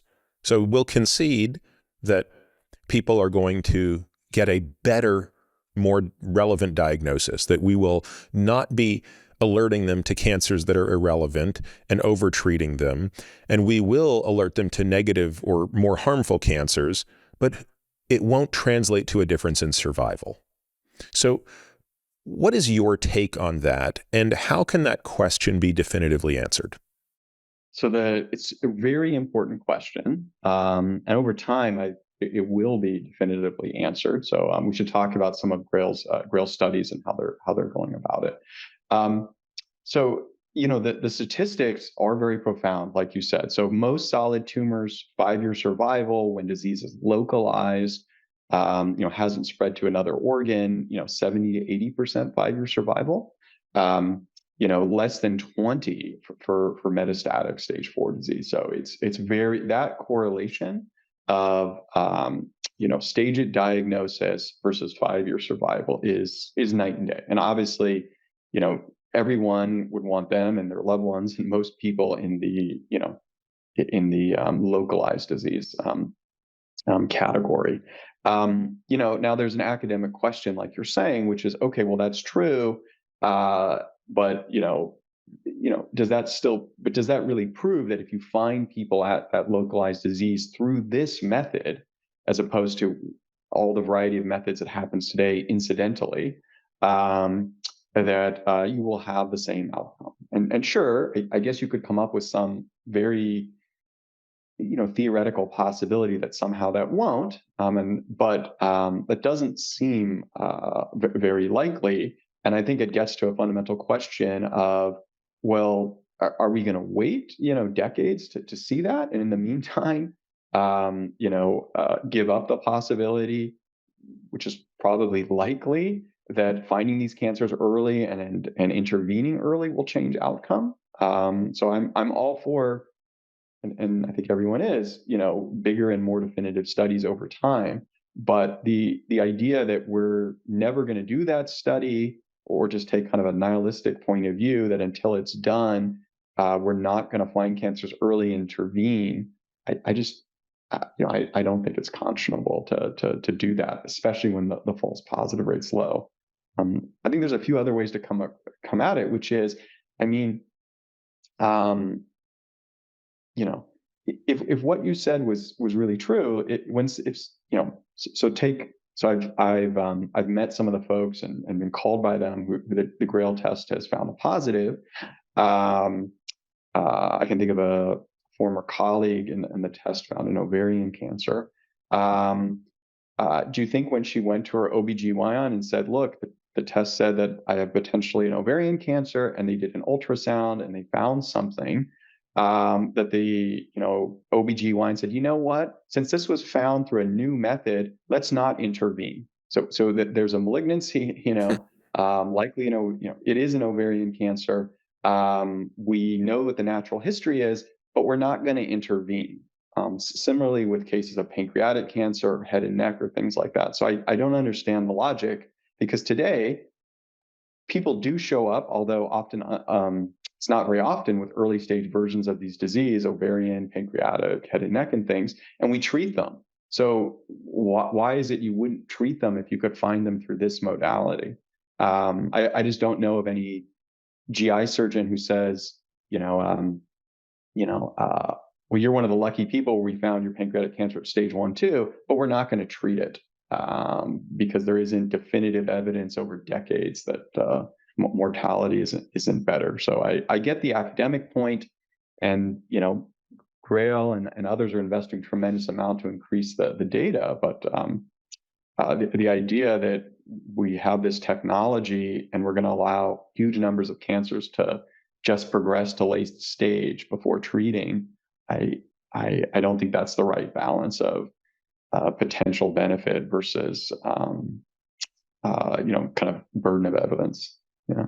So is there now a prospective real world trial ongoing in Europe, though, to actually begin? Yeah. So let's talk a little bit about that. Yeah. So the NHS has been piloting the GRAIL test in a population of about 140,000. They've done, I think, so it involves sequential testing. I think at least 2 tests, and then they look at outcomes. And it's an interventional study with return of results. And they're looking for a really interesting endpoint here, right? So mortality takes time, right? So I mean, some cancers, to ultimately see whether or not, getting diagnosed at a different stage and the intervention changes, that could take 1 or in some cases 2 decades. But they came up with a really interesting surrogate endpoint, which is reduction in stage 4 cancers. So here's the logic, which I think makes a lot of sense, which is if you deplete, if people stop getting diagnosed with stage 4 and say a big reduction in stage 3 cancer, then doesn't it stand to reason that ultimately you will reduce mortality, right? So if you remove the end stage version of cancer, which kills most people, and that that you have to pass through. Most people don't die of stage 2 cancer. They die of, if they were diagnosed with stage 2, they die because it turned out it wasn't stage 2 and it spread, right?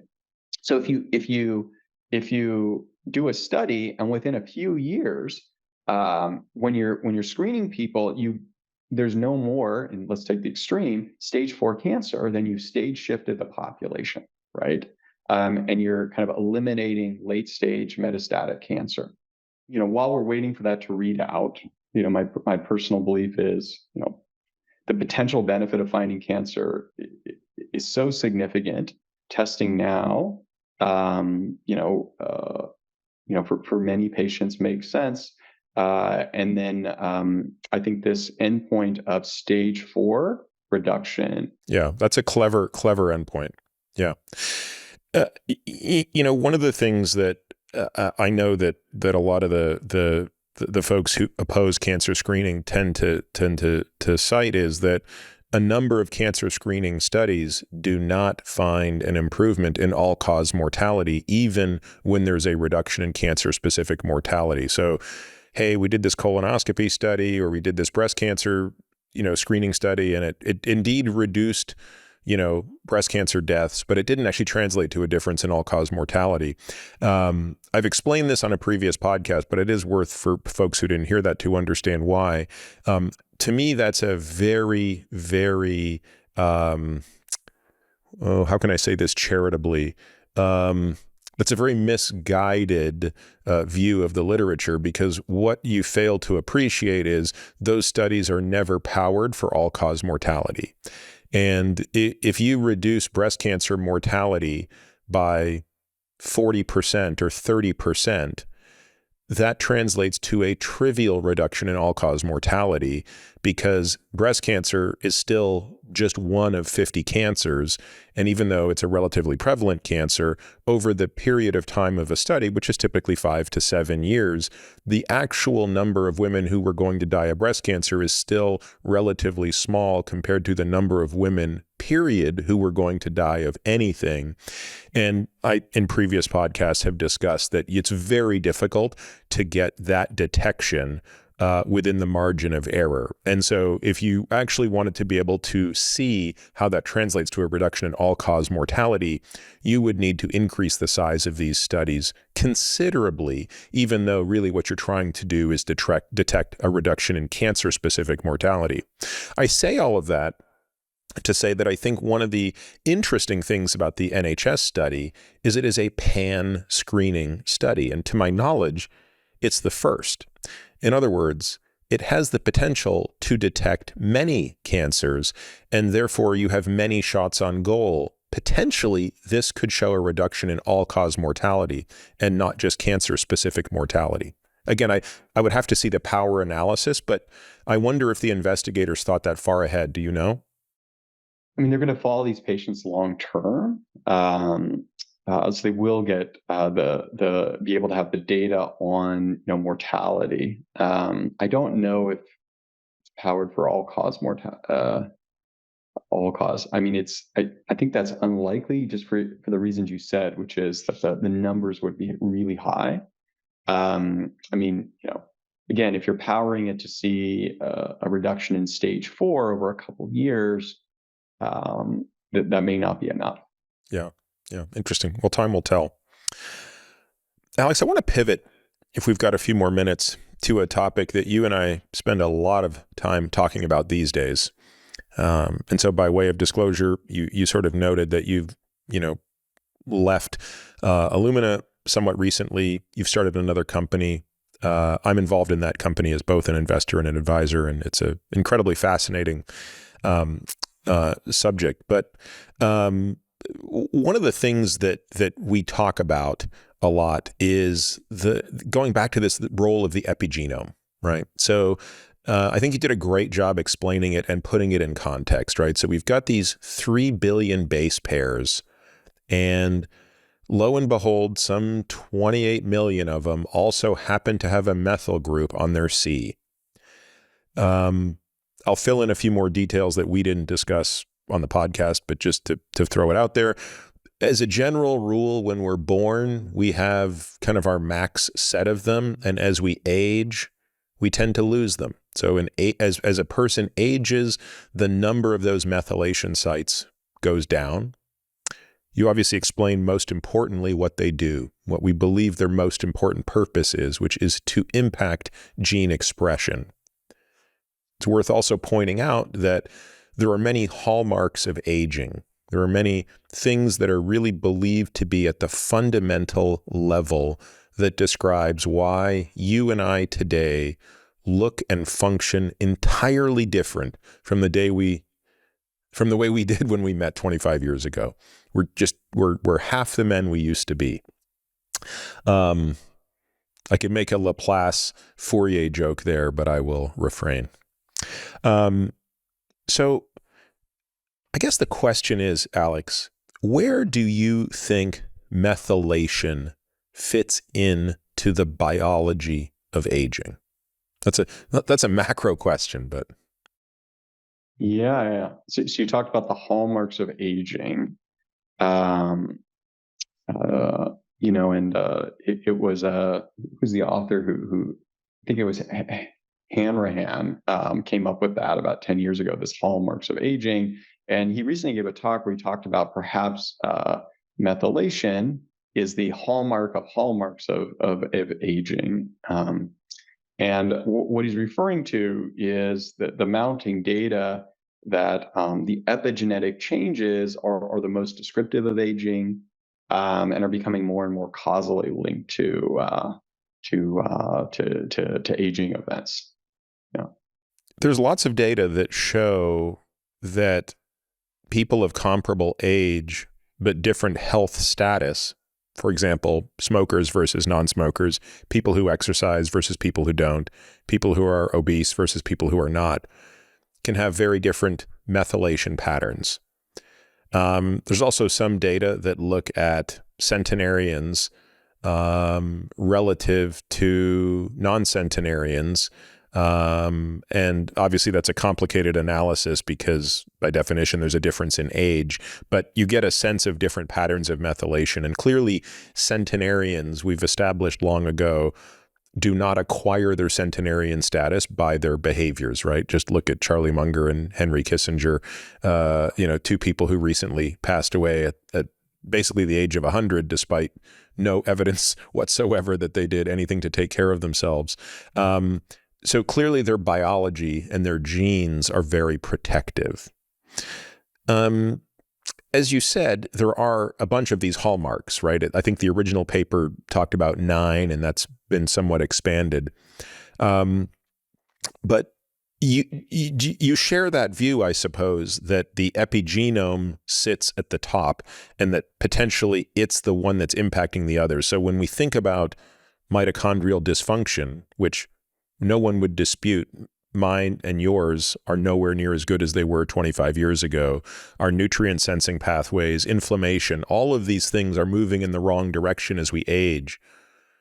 How do you think those tie to methylation and to the epigenome and to gene expression by extension? I think maybe let's reduce it to like a kind of an engineering framework. So if we took Peter's epigenome from 25 years ago when I first met you, right? And we knew for every cell type and every cell, what was the methylation status at all 28 million positions. We had recorded that, and we took yours today, where most of those cells have deviated from that, and we could flip all those states back, right? We said, look, and that's kind of how I think about it, is the sites don't go away, just whether or not they have the methyl group or not changes. And some places gain it, some places lose it. If we could flip all those back, would that force the cell to behave like it was 25 years ago? Express genes, the fidelity with which it controlled those genes, the interplay between them, would it be reprogrammed back to that state? And so, that I think is a really provocative hypothesis. We don't know that for sure, but there's more and more evidence that that might be possible. And so to me, that's the burning question, is now that we have the ability to characterize that and we know what it looks like in a higher functioning state, which is, correlates with youth, and we are gaining technologies to be able to modulate that and actually change the epigenome, as opposed to modifying proteins or gene expressions, but actually go in and remethylate and demethylate certain sites. Can we kind of reprogram things back to that earlier state? And if it is the root level at which things are controlled, will you then get, all of the other features that the cell had and the organism had? So I think that's a really exciting question to answer. Just because if the answer is yes, or even partially yes, then it gives us a really concrete way to go about this. And so I think we talked about the hallmarks, and the hallmarks are complex and interrelated. What I like about the epigenome is we can read it out, and we're gaining the ability to modify it directly. So it's the most fundamental level at which all of these other things are controlled. It gives us, again, maybe back to the early discussion, a very straightforward engineering way to go about this. Let's talk a little bit about how that's done. A year ago, you were part of a pretty remarkable effort that culminated in a publication in Nature. If I recall, it sequenced the entire human epigenome. So if we had the Human Genome Project 24 years ago, roughly, we had the Epigenome Project. Can you talk a little bit about that and maybe explain technologically how that was done as well? Yeah, so in the development of the GRAIL Galleri test, right, there was a key capability that we knew was going to be important for a multi-cancer test, right? So very different than most cancer screening today, which is done, one cancer at a time, right? So if you have a blood test and it's going to tell you there's a cancer signal present and this person should be worked up for cancer, you'd really like to know, well, where is that cancer likely reside? Because that's where you should start your workup. And you want it to be pretty accurate. So if the algorithm detects a cancer and it's really a head and neck cancer, you'd like the test to also say it's likely head and neck, and then do an endoscopy and not have to do lots of whole body imaging or whole body PET CT or things like that. So we developed something called a cancer site of origin. And so today the test has that. If you get a signal detected, it also predicts where the cancer is. And it gives like a top two choices. And it's about 90% accurate in doing that. But how does that work? The physicians and patients have gotten that, have described it as kind of magic, that it detects the cancer and predicts it. And it's based on the methylation patterns, right? So methylation is what determines cell identity and cell state, right? So again, DNA code is more or less the same in your cells, but the methylation patterns are strikingly different. When a cell replicates, why does it continue to be the same type of cell? When an epithelial cell replicates, same DNA as a T cell or a heart cell, but it doesn't become those. It stays. It's because the methylation pattern, those exact methylation states on the 28 million, are also replicated. So just in the same way, DNA has a way of replicating the code. There's an enzyme that looks and copies the pattern to the next cell. And so that exact code determines, again, is it a colonic epithelial cell or a fallopian epithelial cell or whatever it is. And so we knew that the only way to make a predictor in the cell-free DNA is to have that atlas of all the different methylation patterns. And so with a collaborator, a guy named Yuval Dor at Jerusalem University, we laboriously got surgical remnants from healthy individuals. He developed protocols to isolate the individual cell types of most of the cells that get transformed in cancer. And then we got pure methylation patterns where we sequenced the whole, like sequencing the whole genome, sequenced the whole methylome of all those cell types. And we published that a year ago as the first atlas of the human methylome in all of the major cell types. And so for the first time, we could say, hey, this is the code which makes you beta islet cell in the pancreas that makes insulin versus something else. Interestingly, there's only one cell in the body where the insulin promoter is not methylated, right? And that is the beta islet cell. Every other single cell, that promoter is heavily methylated because it shouldn't be making insulin. And so it's those kinds of signals that when you have the cell-free DNA and you look at the methylation pattern, allows the algorithm to predict, hey, this isn't just methylation signal that looks like cancer. The patterns and what's methylated and what's not methylated looks like colorectal tissue or a colorectal cancer. And that's how the algorithm does it. And so this atlas, again, was a real breakthrough for diagnostics, and it made cancer site of origin useful. It's also being used for lots of MRD or those cancer monitoring tests too, because it's so sensitive. But it also brought up this interesting possibility, which is if you're going to develop therapeutics or you want to, say, rejuvenate cells or repair them that have changed or become pathologic, what if you compare the methylation pattern in the good state versus the bad state? Does that then tell you the exact positions that need to be fixed? And then with another technology which can go and flip those states, will that reverse or kind of rejuvenate the cell to the original or desired state? So, Alex, unlike the genome, which doesn't migrate so much as we age, I mean, obviously it accumulates mutations, but with enough people, I guess we can figure that out pretty quickly. Do you need longitudinal analysis of a given individual, i.e. within an individual, to really study the methylome? Do you need to be able to say, boy, in an ideal world, this is what Peter's epigenome looked like when he was 1 year, at birth, 1 year old, 2, 3, 4, 50 years old, so that you could also see not just how does the methylation site determine the tissue specificity or differentiation, but how is it changing with normal aging as well? Yeah. I think a lot of it is not individual specific. So, I mean, I'll give you an example. So, done a fair amount of work in T cells.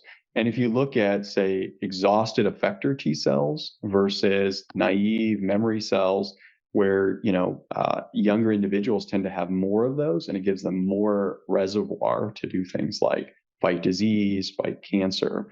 There's very distinct methylation changes. Certain genes get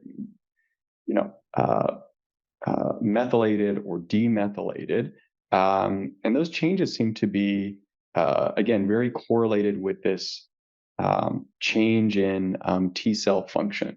And so my guess is, my belief is that those represent fundamental changes as the T cell population gets aged and you end up with more and more T cells that, relatively speaking, are useless. Mm-hmm. And so, if you wanted to rejuvenate the T cells, repairing those methylation states is something that would benefit everyone. Now, there are definitely a small percentage of methylation sites that are probably kind of, drifting or degrading, and those could be individual specific to individuals. There's some gender specific sites for sure. There's some ethnic ones, but the big changes seem to happen more with loss of function, big changes in age that are probably common across, individuals, or, in the case of cancer, we also have profound changes.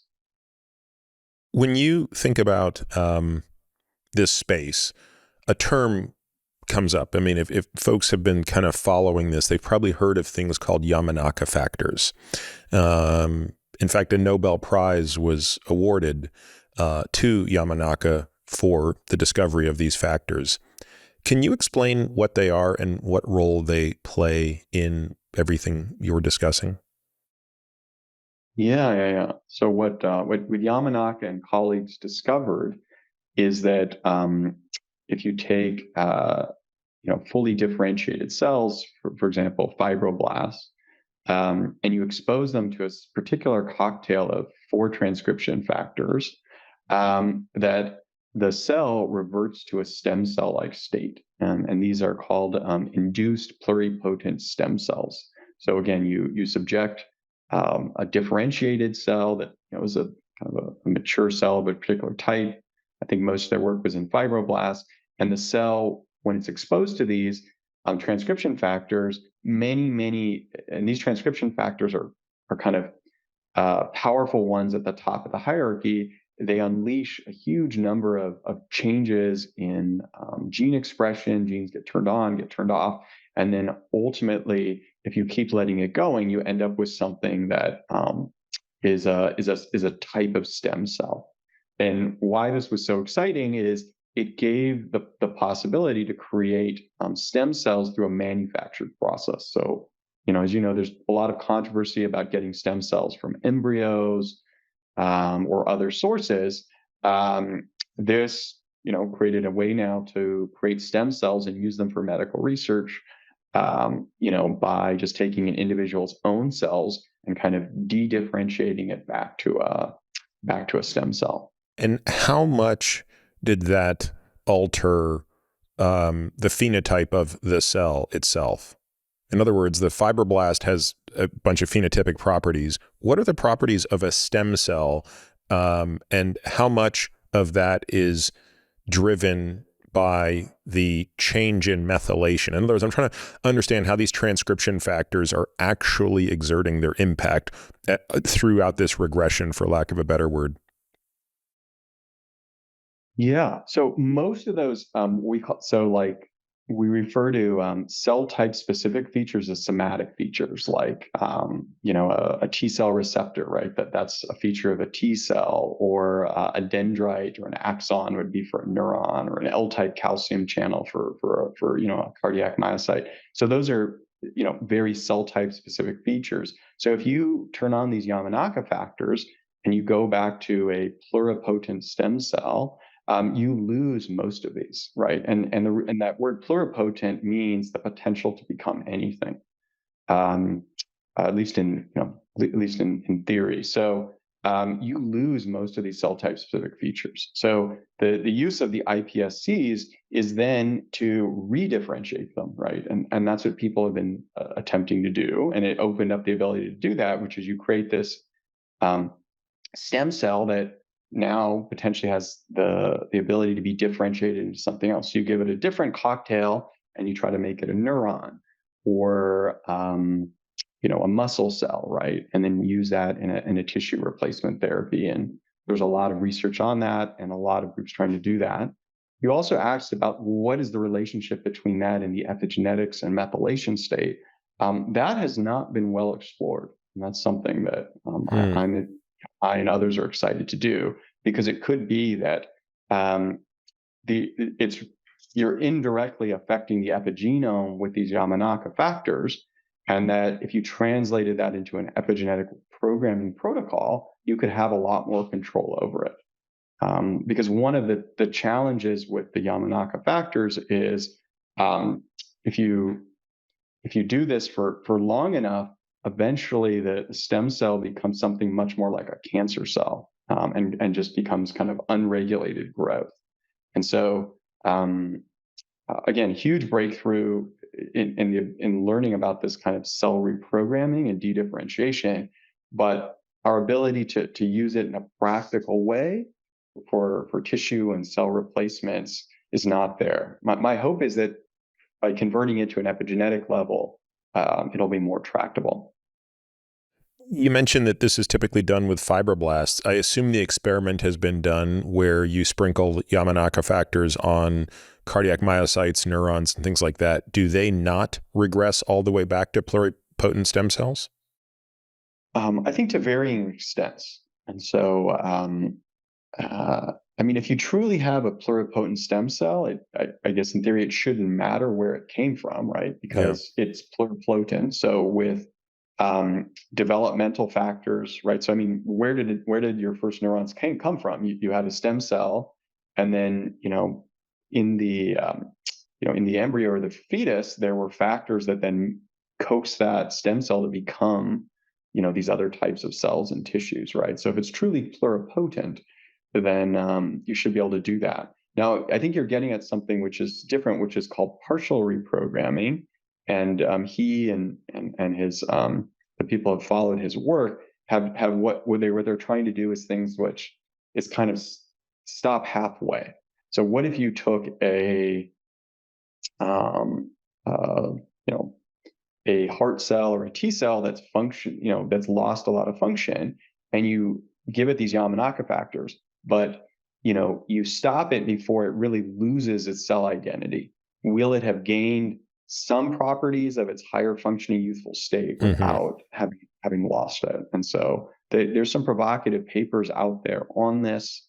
There's a guy at the Salk, Juan Carlos del Monte, who's done some work on this and some very provocative results in mice of doing these partial reprogramming protocols and rejuvenating. Again, it's mice, so all the usual caveats, but getting very striking improvements in function, in eyesight, cognition. Again, in these kind of mouse metrics. So certainly interest in trying to understand how that would how that might be able to translate to humans. The worry there would be that if you don't control it, then you could make essentially a tumor, right? So it's opened up that whole area of science that it's possible to do these kinds of dramatic dedifferentiations. How to really harness that in a context of human rejuvenation. We don't know how to do that yet, but there's a lot of people trying to figure that out. If you had to guess, with a little bit of optimism, but not like pie in the sky optimism, where do you think this field will be in a decade? Which, there was a day when a decade sounded a long time away. It doesn't sound that long anymore. Decades seem to be going by quicker than I remember. So it's going to be a decade pretty soon, but that's still a sizable amount of time for the field to progress. What do you realistically think can happen with respect to addressing the aging phenotype vis-a-vis some method of reversal of aging, some truly geroprotective intervention? Yeah. So I'm optimistic and I'm a believer. I think for specific organs and tissues and cell types, there will be treatments that rejuvenate them. So, I don't, it's hard to see in a decade that there's just a, complete rejuvenation of every single cell and tissue in a human, but, joint tissues, the retina, immune cells. We're learning so much about the biology related to rejuvenation and healthier states of them. And then in combination with that, the tools to manipulate them, which is equally important. You could understand what the biology is, but not have a way to intervene. The tools to go in and edit these at a genomic level, to edit it at an epigenetic level to change the state, and the delivery technologies to get them to very specific tissues and organs is also progressing tremendously. So I definitely see a world in 10 years from now where we may have rejuvenation therapies for, osteoarthritis, rejuvenation for various retinopathies, where we can rejuvenate whole classes of immune cells that make you more resistant to disease, more resistant to cancer.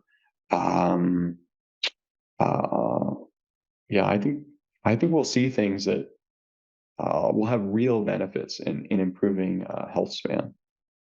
Alex, this is an area that I think truly excites me more than anything else in all of biology, which is to say, I don't think there's anything else in my professional life that grips my fascination more with this than this question, right? Namely, if you can revert the epigenome to a version that existed earlier, can you take the phenotype back with you?